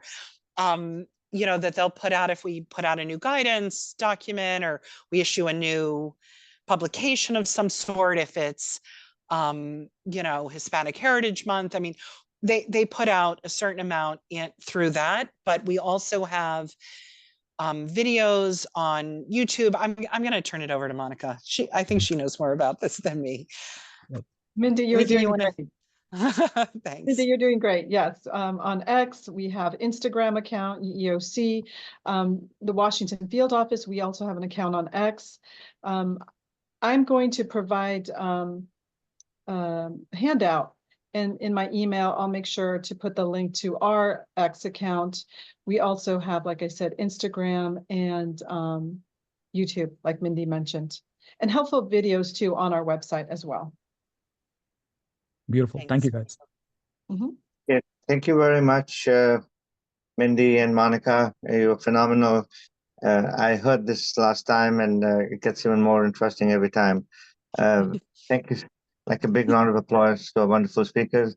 If you don't mind sharing your business card one more time, I'll appreciate that very much, so that people can take note of it. And we are very, very lucky that our next speaker, Assembly woman Jennifer Rajkumar, and an all Indian Punjabi lady serving, representing us at the New York Assembly, is here to encourage you to talk about her journey. So thank you, Mindy, and thank you so much, and Monica, and a huge welcome to Jennifer. And Bipinpreet will make a brief introduction.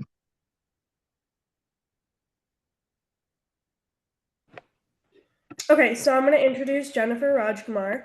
She is a respected politician serving in the New York State Assembly, representing the 38th district, covering Queens neighborhoods such as Glendale, Ozone Park, Richmond Hill, Ridgewood, and Woodhaven. A lawyer, professor, and first-generation American, Jennifer has received national recognition for her legislative work. She's led efforts to extend full protections to domestic workers under New York State human rights laws and established the state's first Asian American and Pacific Islander Commission. Jennifer also expanded compensation for crime victims and previously directed New York State's immigration affairs, overseeing and pioneering $31 million initiative to provide legal services to immigrants. She's a graduate of the University of Pennsylvania and Stanford Law School, making history as the first Indian American woman elected to a New York State office. Thank you so much for that wonderful introduction. And thank you to Gurpreet Singh, my dear friend. Hello to the United Sikhs. I'm so excited to be here. I am a daughter of the Punjab. My dad was actually from Amritsar, and I was born and raised in America after my parents immigrated to this country in the 70s, a story we're all familiar with. It's the story of many of our families. My mom was actually born in a mud hut, a refugee camp in India. And my parents came here with just $300 in one suitcase, like so many of our families. And I was born and raised in New York. And I've always felt like I was given a gift, because to be born in the greatest country on earth is a privilege. And I decided to dedicate my life to public service. So I became a civil rights attorney. And I went to UPenn for my undergrad, Stanford for my law degree, and then was one of only a handful of law students to pursue civil rights law. And I joined a firm that was litigating the largest gender discrimination class action in history. It was 5,000 women and a multinational corporation. And when they got pregnant, they got fired or demoted. That's illegal, but it still happens every day. And so we prosecuted that company and ended up winning. And the UN called it one of the top 10 cases in the world, advancing women's equality. And I was 26 at the time. And I really cherished that I got to have that experience so early. I realized along the way that if you really want to make a difference, you need power. So I surprised everybody and I went into politics.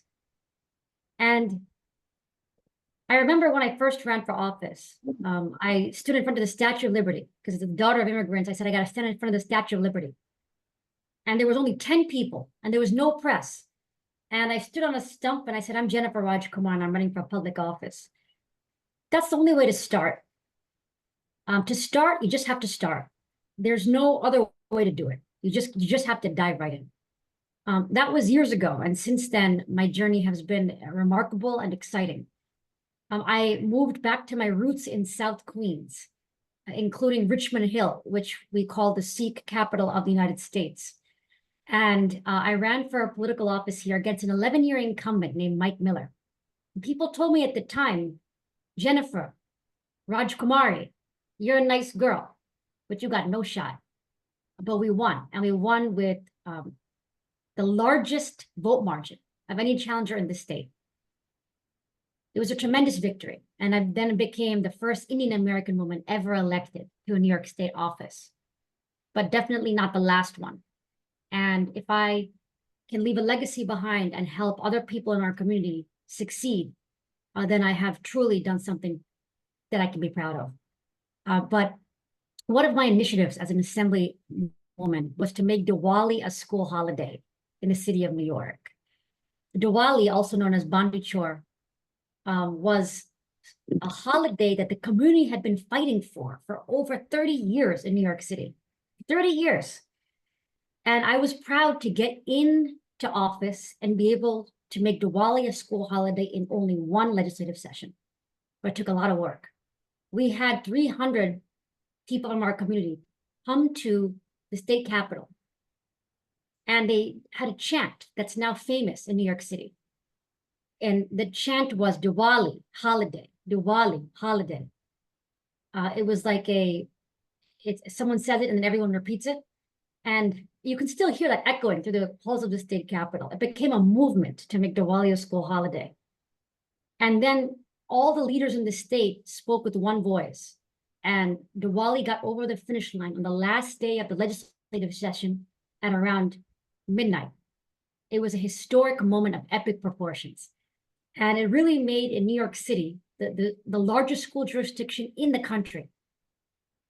It made the 600,000 Sikhs, Hindus, Buddhists, and Jains who live in New York City feel like they are seen and heard by their government. We hope that now all jurisdictions across the country will follow and implement also Diwali as a school holiday. It's now catching on. I would say that if I had to tell all of you something, it looks like there's a lot of bright and promising youth on the Zoom that I can see.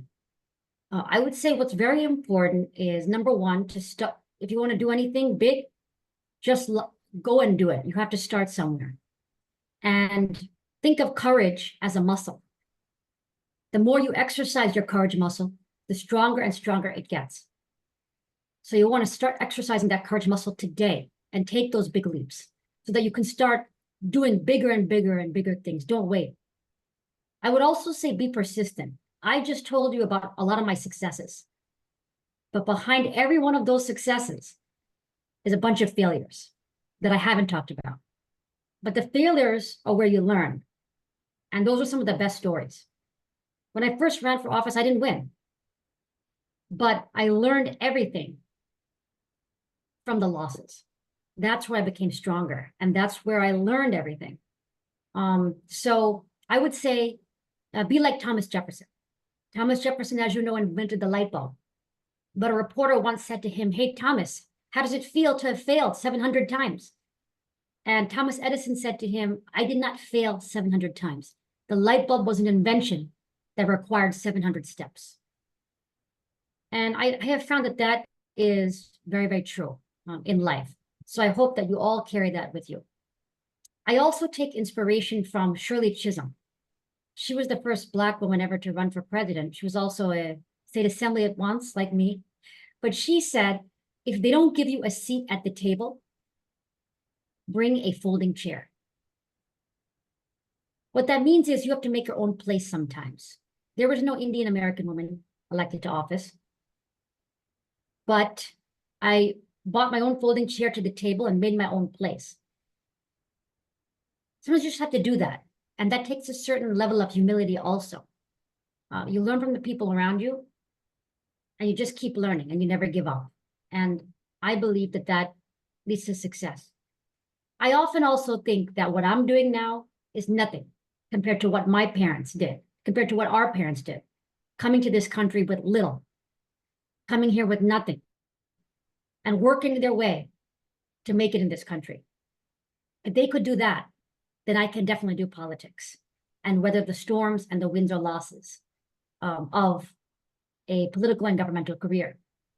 I also feel a sense of responsibility to make something of the opportunity that they've given me. I was born here in the US. My life could have been a lot different had I been born in India. They took an enormous risk to come here. Why? And I hope that in whatever I do, I can make their sacrifice worth it. And so those are some of my motivators.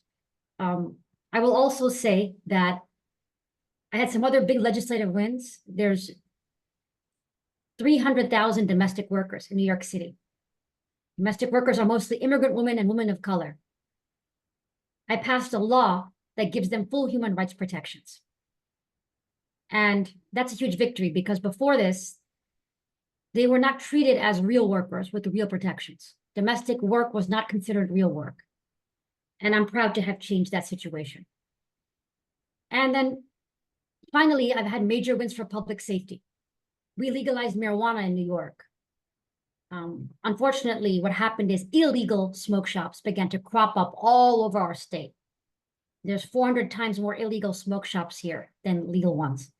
So I authored the bill to allow New York City to close them all down. And so now we're busy as a city closing down illegal smoke shops. So I've also focused on public safety. I also want to mention my work against hate crimes. In my first term, hate was a big issue. This surprised me. I thought that we all learned in kindergarten that you treat each other with respect. Somehow I did not realize that in the world, hate is still a big issue. There have been a number of hate crimes against Sikh individuals in my district, and each time our heart breaks. So I'm committed to bringing an end to these hate crimes against the community. And one of my goals is to let the whole state of New York and the whole country know about the beauty of Sikh culture, how the Sikh community has langar every single day, free food for anybody who comes, no matter their background or religion, race, or income level. This is truly remarkable. And I made April Sikh Heritage Month in New York State. My goal is to have everyone understand about the Sikh American community and also make sure everyone is educated so that hate crimes do not occur. So that encompasses some of my work, and I would love to hear from anybody. You can be very free with me if you have any questions, anything at all. I'll be happy to entertain them.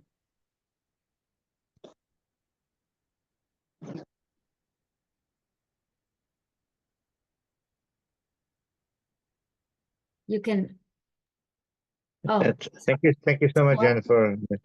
I'm having a. Can you hear me? Yeah, I can hear you. Yeah, I'm sorry. Having a technical glitch with my laptop, so I'm speaking from my phone. Thank you so much for such an inspiring speech. I mean, this resonates with each and every one of us. It doesn't matter what stage in life you are. I think we all have a civic duty to represent our population, so that decisions can be made. Everybody complains, but nobody does anything. I think that's the time. What advice, Jennifer, would you like to give to our aspiring participants in terms of serving, in public offices? What steps can they take right now so that eventually they can run for public office? Steps to run for public office? It's a good question. Number one, you don't have to do it alone. You have somebody, you have a sister here who did it to try to make your path easier. Okay, so remember that. Number two, remember that allies come in all forms. Some of my closest allies, they don't look like me, they're not the same age. Outwardly, they're nothing like me. You can find friends and allies in all places. So be open to that. Be very open and make friends and learn wherever you go, because that's going to make you very strong. And give it 500% every single day. No matter what you do or where you go, you want to give it your all. That's the only way to get better, to become great, and to keep learning, and to continue our community's tradition of excellence. As a community, we are excellence. We embody excellence. I mean, there is an Indian kid who wins the spelling bee every single year. Why is that? Because we're excellent. So if you're going to go into public office, I expect you to be excellent, all right? Because that's who we are. So you want to be the best every day, wherever you go. And when you try to be the best every day, you become great. So those are some things that I would say. Thank you so much, Jennifer. Dr. Hannah Gabisa is our legal director. You have the floor. Thank you very much for such a very inspiring, exemplary life at this age. I myself just learned a lot from this. I just want to ask you, I know this is a difficult subject to discuss, especially about the growing transnational repression from foreign regime, especially against diaspora members who are activists and civil rights leaders. We all know there is a commonality of political process that the diaspora member goes through, and there is a lot of advocacy and civil rights movement among the diaspora member on behalf of family members back home, or any relevant subject that goes back home in homeland country. I understand the country still is grappling at the national level, but what is your take on how to kind of like carve down or decrease the growing fear among civil rights leaders in the Sikh community? I didn't quite understand the question. You're saying civil rights leaders in the Sikh community? Yes, the question simply is the growing fear from the civil rights leaders in the Sikh community, particularly in the context of threats that come from overseas. Okay. I see. In the context of what happened in Canada a few months ago, and also what happened in New York. These are very serious. Yes, I understand now. Yes. What is your legislative approach to mitigating these kind of things? Yeah, I think that is a very complicated transnational issue with different governments involved, communicating with each other. Some governments accusing the government of India of knowing things and doing certain things. I think it's a very difficult issue. I have talked to the NYPD here about it after it happened, to try to explain some of the background of this transnational issue that may not be readily apparent to everybody. But as Punjabi Americans, we all know. I would say there may be a feeling of not being safe among the Sikh community and of feeling targeted. And this might just add to it, these recent events. But I would say here in at least New York City, we have the best NYPD in the world, with the best police in the world. And that we'll work together to keep this community safe. It's been a top priority of mine to make sure that the Sikh community is safe in New York. And so that's what I'm working on doing locally. Thank you very much, Jennifer. I know that you've been a big supporter, especially during all these hate crimes that the Sikh community has faced, and you've stood by the community, and you've supported us with the mayor's office and with NYPD. And it's good to have a sister and a friend in high places. So we count on your continued support, and we are very grateful for that. I see another hand, Damandeep.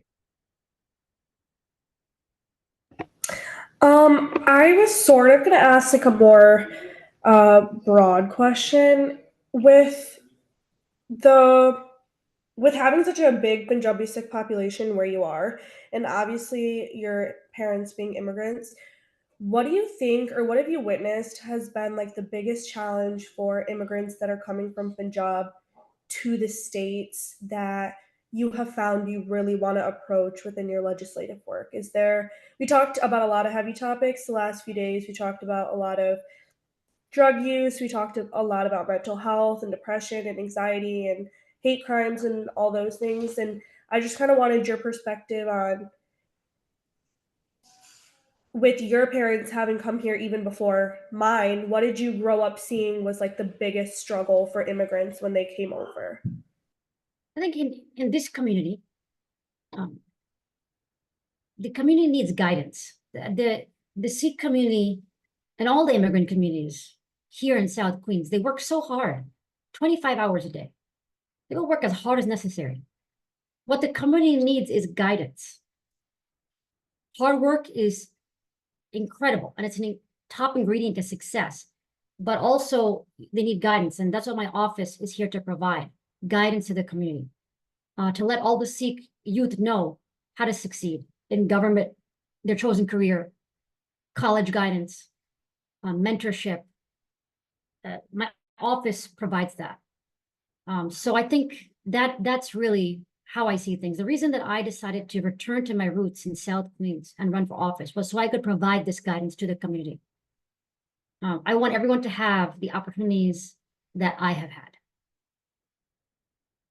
So thank you for your question. Thank you. I recognize you. Yeah. And by the way, she's the winner of a social media award from yesterday. She posted a very brilliant TikTok video yesterday, and we encourage everybody who's on this group to share your feedback from different sessions on social media, especially this one. This is a very inspiring one. I think we can all learn a lot from Jennifer. You have the floor. I thank you, Gurpreet Uncle Ji. I agree with you. This is such an inspiring presentation. Ms. Rajkumar, like here, I'm in college right now and I want to go to law school and honestly follow like the path that you're setting for the future generation. And that's kind of where my question stems from too. Like myself as a 20-year-old who wants to get into a similar field with you, what you said your office works with like mentorship, but what kind of opportunities or involvement do you have for the up and coming generation to get involved with your office or with yourself or in the field that you're in currently? Yeah, thank you for asking. Well, let me ask you, where do you live? I live in Pennsylvania. I'm a student at Schreier Honors College, Penn State. Very nice. I wish you were in New York. I could let you know about opportunities here that we're in our office. But the world is small now. We're here on Zoom together. So I will say I'll leave my information in the chat, okay? And you should be in touch with me. I definitely will be. Thank you so much. We can plan Pennsylvania things. is not far. Pennsylvania Yeah, is I'm not like far. an hour, and I'm right on the border of New Jersey and Easton, Pennsylvania. So Okay. my parents go to New Jersey for milk because it's cheaper there. So New York's only like an hour and 30 minutes away. So Okay, thank not you. too far. I'll definitely reach out. Oh, right now I'm actually exploring a race for New York City Comptroller, and that's been in the headlines the past week. So if elected, I'll be the first Indian American woman elected to a citywide office in New York City. So Wow, that's wonderful. exciting activity on this side. And I'll definitely keep you looped because they're Thank you. not too far away. And Perfect. Good we're luck all to in you. this together. Let's get you up and more. Let's get you even more. Let's make you more incredible than you already are. And then where are you now? Like, are you I'm in Easton right now. I am on summer break, so I'm summer home. break from college? Yep, from college. Are you doing an internship? I was doing an internship. It actually just ended. It was in Philadelphia. It was with a lawyer in Philadelphia, but she was working with the Chinese community. So I kind of got everything that I could out of that. But because of like I don't know Chinese, so I couldn't get to know them too much. So I was like, okay, I think it's time that I get involved with our own community. And I was so very thrilled to be here, and it's an honor to meet all of you. I think you should definitely connect with Jennifer. Absolutely. Yeah, I see some other activity. This is your last opportunity, the last 5 minutes of the session. Any questions? Bhupinder, Benji, I know yesterday you were talking about your children and you wanted them, you want to talk about how they can,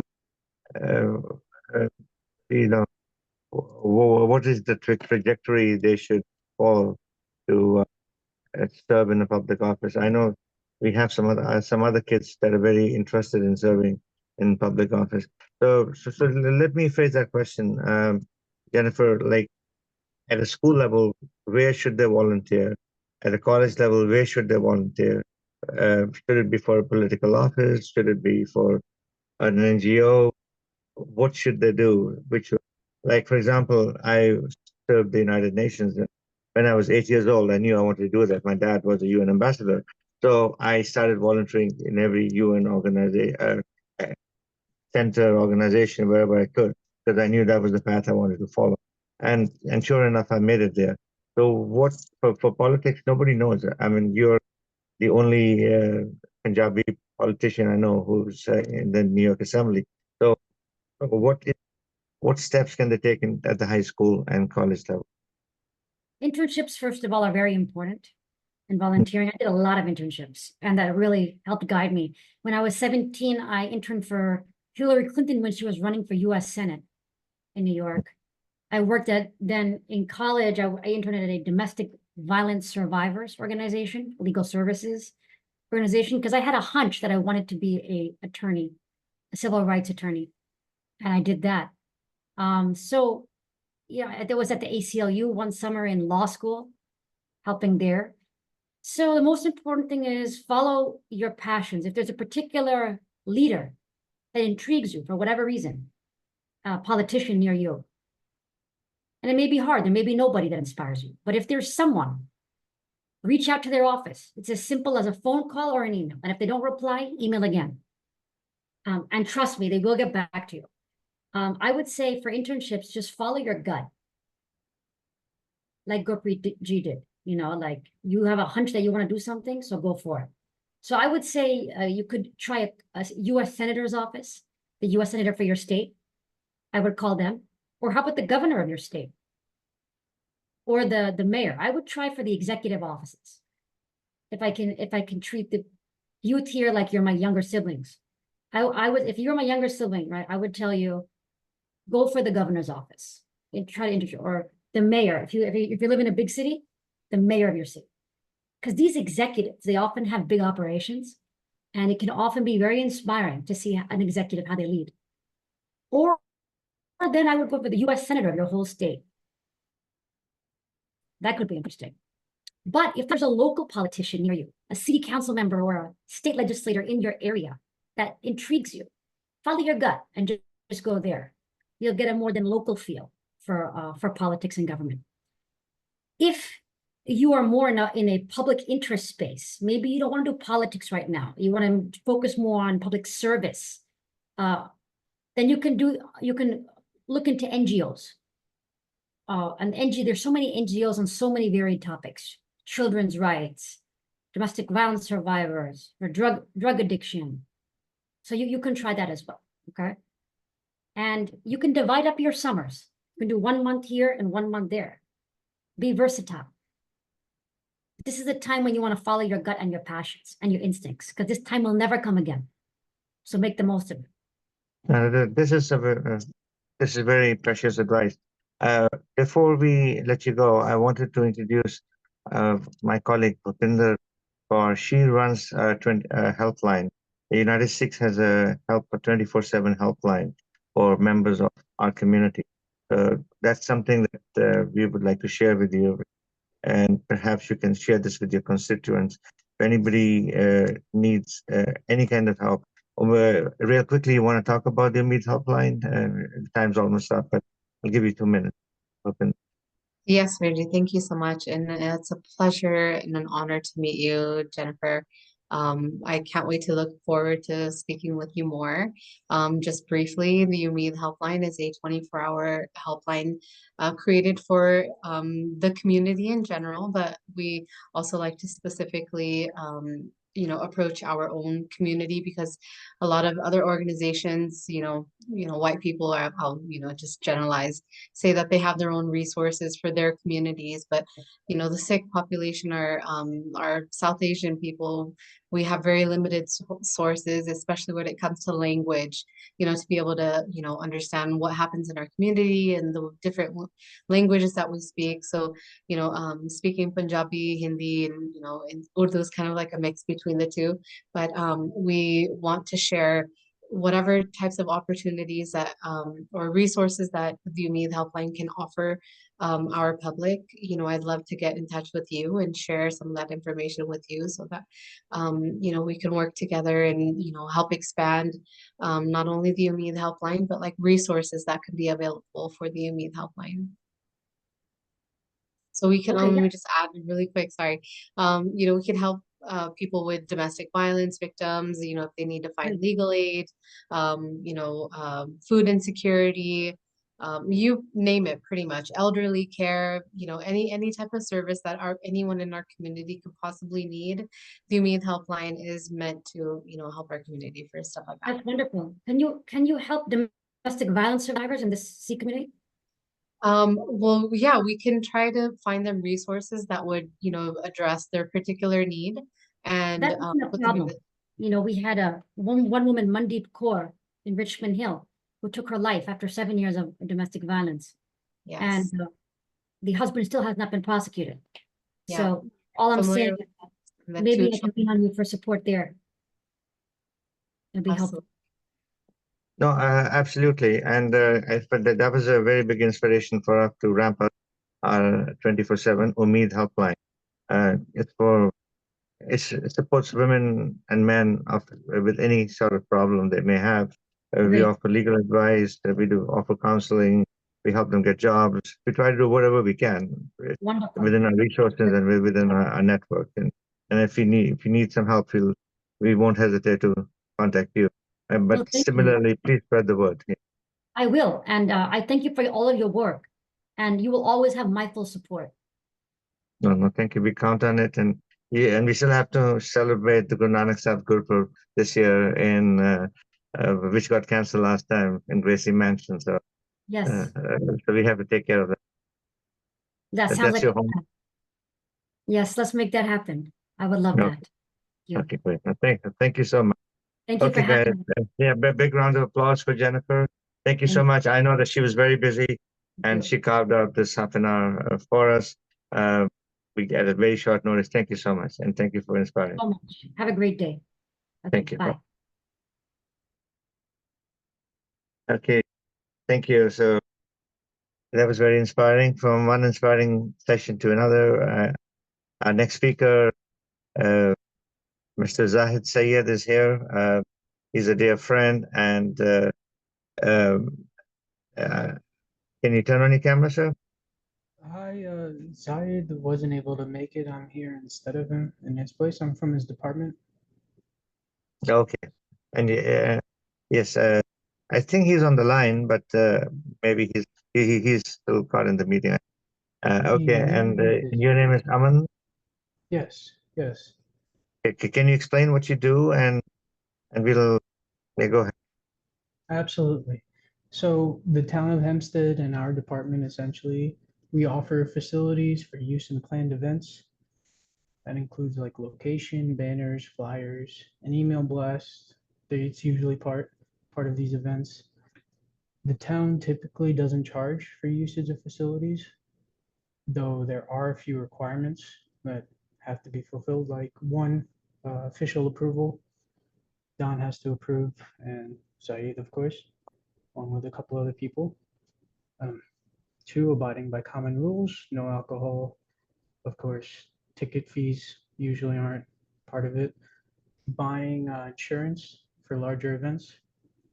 And third would be availability of venue. This is probably the toughest one.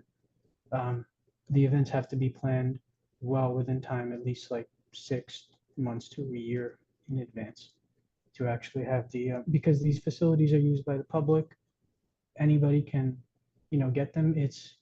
We usually do it at the start of the year. So if you have any events you'd like to plan, of course, reach out to our office in Zaid, and I'm sure he would, take a look. Thank you so much, Aman.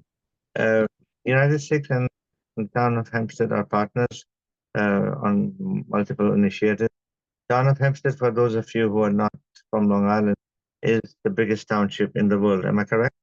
I'm sorry, in the country.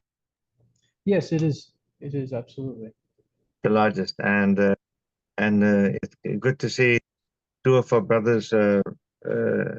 Zahid is the director of community relations, and Aman is a community relations officer. Serve in this township, and they promote a lot of cultural events. Of course, they promote all, Vaisakhi and Diwali and all South Asian events, but also other multicultural events. And that's a brilliant initiative that the town is taking. And Aman, what is your role in all of this? Well, yeah, I send out the emails for one. So if you want your email to be included in the list of our events, whenever they come out, we send it a week before usually.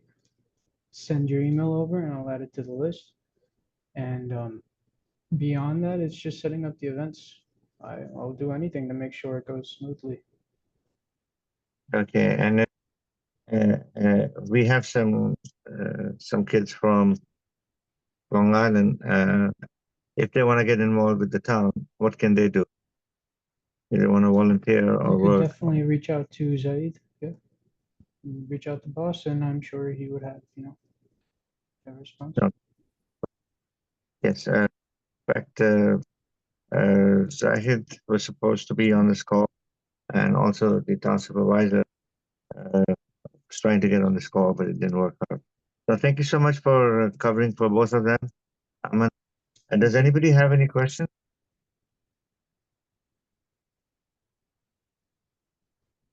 Yeah, I know it's been a long day. Questions? Yeah, well, I guess this means either they're tired or we need to That's buy them more okay. coffee. That's okay. Don't worry. Don't worry. It's So, okay. Aman, where are you from? My parents are from Punjab, and I was born in Queens. I spent a Okay. year in India. I enjoyed it. Yeah, my time was great there. That's great. So, and do you live in Queens or in Long Island now? I live in Long Island, in the town, in Wanta. In Wanta? Mm-hmm. Oh, that's the next town over. I live in Belmore. Actually, I live on Belltower Avenue, and I said that's such a weird name. And then I found out. Do you know what Belltower Avenue stands for? What does it stand for? You work for the town. You better know that. Belltower? Could I hear it again? Beltagh, Belltag Avenue. Okay, BEL is for Belmore, and AGH is for Wanta.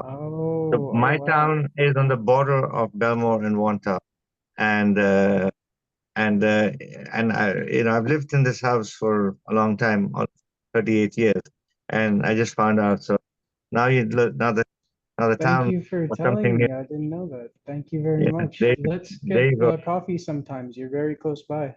You're Yeah, a neighbor. absolutely. Yeah, absolutely. I see that I know that he was called into another emergency meeting, but he's driving back. So thank you for jumping in the call, sir. No Thank you, problem. sir. Thank for you. having Thank me. you for inviting us.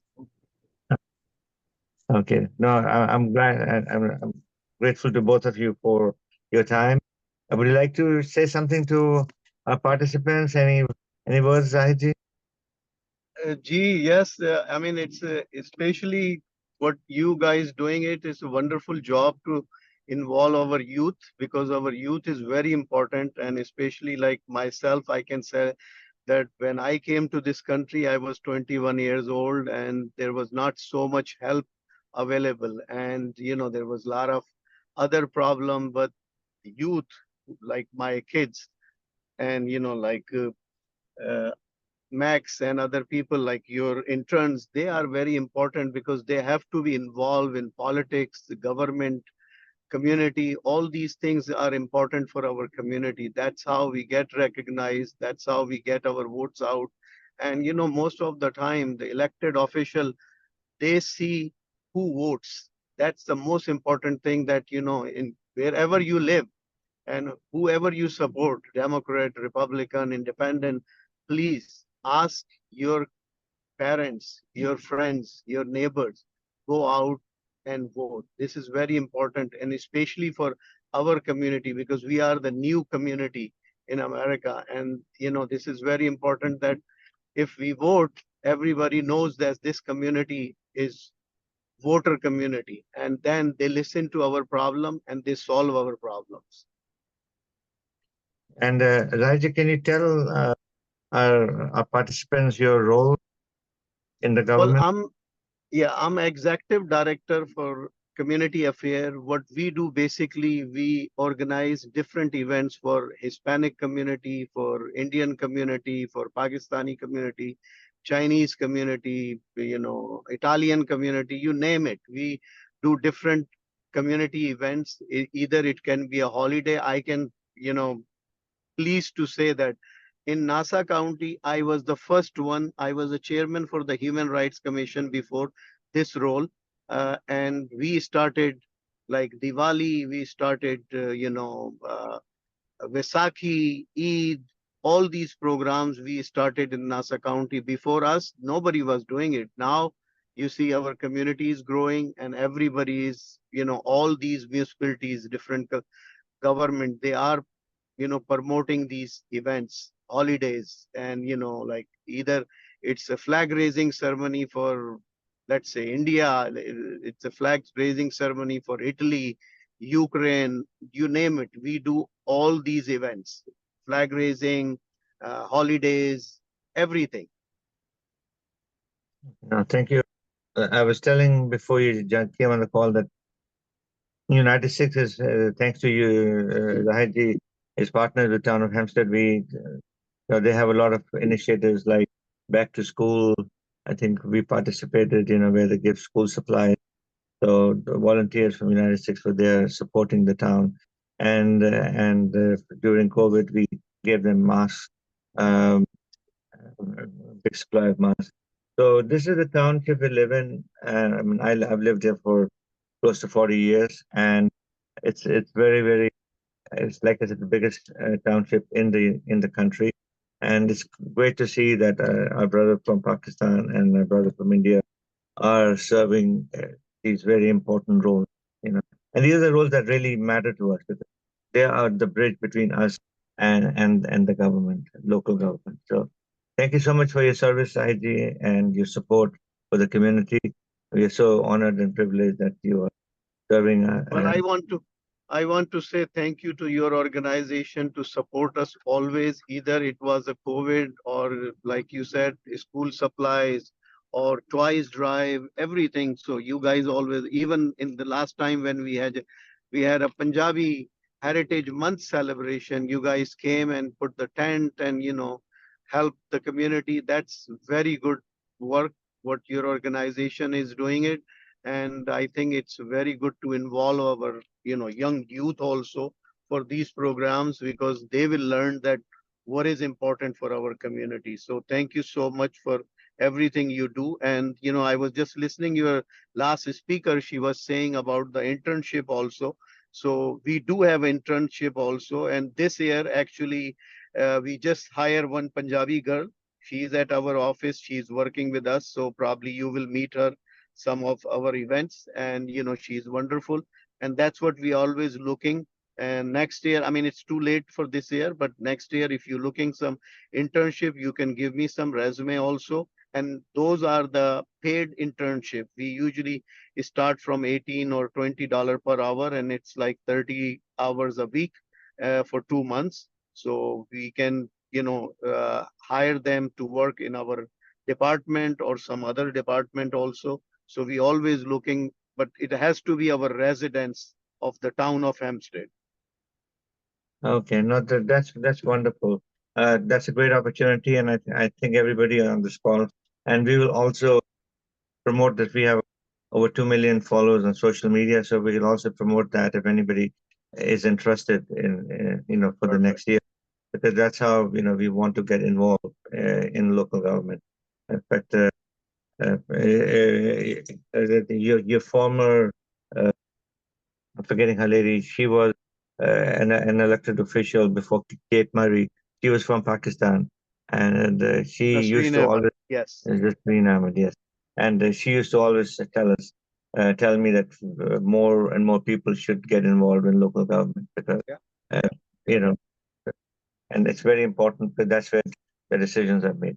I know, sir, that you are in between meetings and you had in a work emergency. So, but very grateful that you joined us through your car. Does anybody have any questions? Are you too tired? I guess that they've had a long day. So, okay, Zahid bhai, thank you so much for coming. And, thank you, sir. Thank you. And we will be in touch. And thank you, Aman, and Zahid for being on this call. One Thank you second, very I'm much. just going to add Zaid's information into his his office information so you guys can call him. Somebody asked in the chat. Okay, great. Absolutely. That's a Thank great you. idea. Thank Okay, you. Ji, thank you. Thank Thank you. you. Thank you. Thank you. Thank you for joining us. Okay, guys. So we have had another successful day. And tomorrow is our last day. So we have a long list of speakers tomorrow. Dr. Gabisa, are you still there?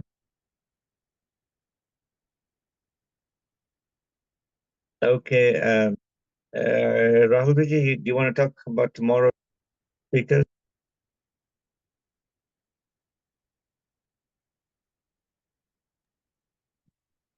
Yes, 1 second. Yeah. Yeah, we can just go. I'm sorry, Yes. yeah, I have technical problems with my laptop. Okay, I got it. Yeah, so just FYI, just to avoid the confusion, tomorrow's summit is again going to start at 1 p.m. EST. And we are going to have someone from the FBI office talking about hate crime. Then we're going to have our dear Hannah Gabisa talking about transnational repression. And then the founder and Gurpreet Virji talking about adopting Sikh resolution and final remarks. So do join us, and we're going to be excited to see you again. So I think we have a couple of other speakers. That may not be the latest list. We have the New York State Controller speaking tomorrow. I've been on the phone with them. Okay. And so this may not be Penny, do you have the latest list, Penny? Or I can just I don't. We can share it with the in yeah. the Okay, we'll share. We have a couple of, I would say at least 2 or 3 elected officials, and the FBI is also going to be there. It's going to be I would say, the most powerful session of the summit. So please make sure you all log in, and please make sure that you encourage all your friends and colleagues who have signed up to log in. Harpreet Penty, you have the floor. Hanji, we can definitely send the with updated schedule. It's already in the chat, but I just want to clarify, tomorrow is starting at noon, I believe. Yeah, exactly. That's why I thought he had the wrong one. Can you read off of that, please? Sure. So noon to 1 p.m. we have the United Sikhs Annual Civil Rights Report release. It's going to be on Sikh civil rights, the report, and that's going to be presented by Dr. Henna Gabisa. He's the founding partner of Gabisa Law Firm, and attorney Prab Singh, who is the Canada director. That will be followed by 1 to 2 p.m. We have a discussion on hate crimes that will be headed by the FBI hate crime specialist. That's going to be on the topic of United Against Hate. And then from 2 to 2:15 p.m., we have Minority and Legislative Advocacy. That's going to be by Congressmember Judy Chu, who is the U.S. House of Representatives 28th Congressional District. That's also under the umbrella of Sikh civil rights. And then 2:15 to 2:45 p.m., we're going to have youth participation in public service, a discussion on that by the New York State Comptroller, Thomas P. DiNopoli. So that is the Office of New York State Comptroller, and that is going to be about... That's the controller himself.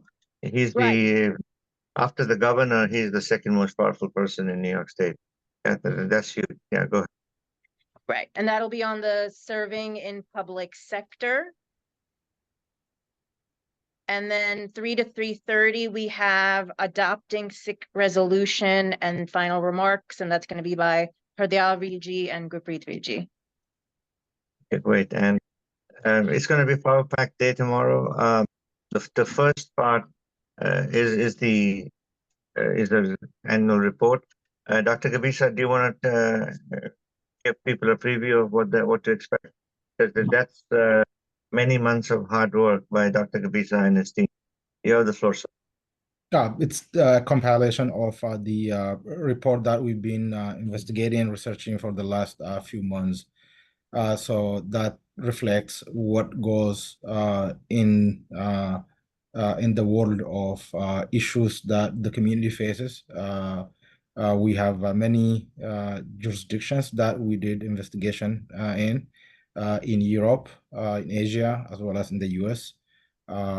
We are going to be officially releasing that tomorrow, but what we would give you guys tomorrow is just the snippet of the report briefly, and we will have a very few fact pattern discussion where we go into a breakout session to discuss about some of the important issues that the community faces. In our report, we learned a lot about the disconnect between the parents and the kids, especially in fighting civil rights.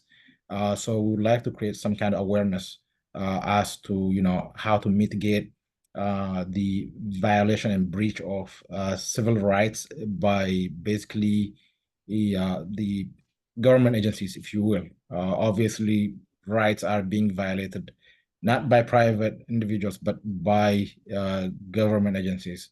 We are partners with government agencies. At the same time, we also keep an eye on them. And this is true in hate crime. This is true in interstate travel issues.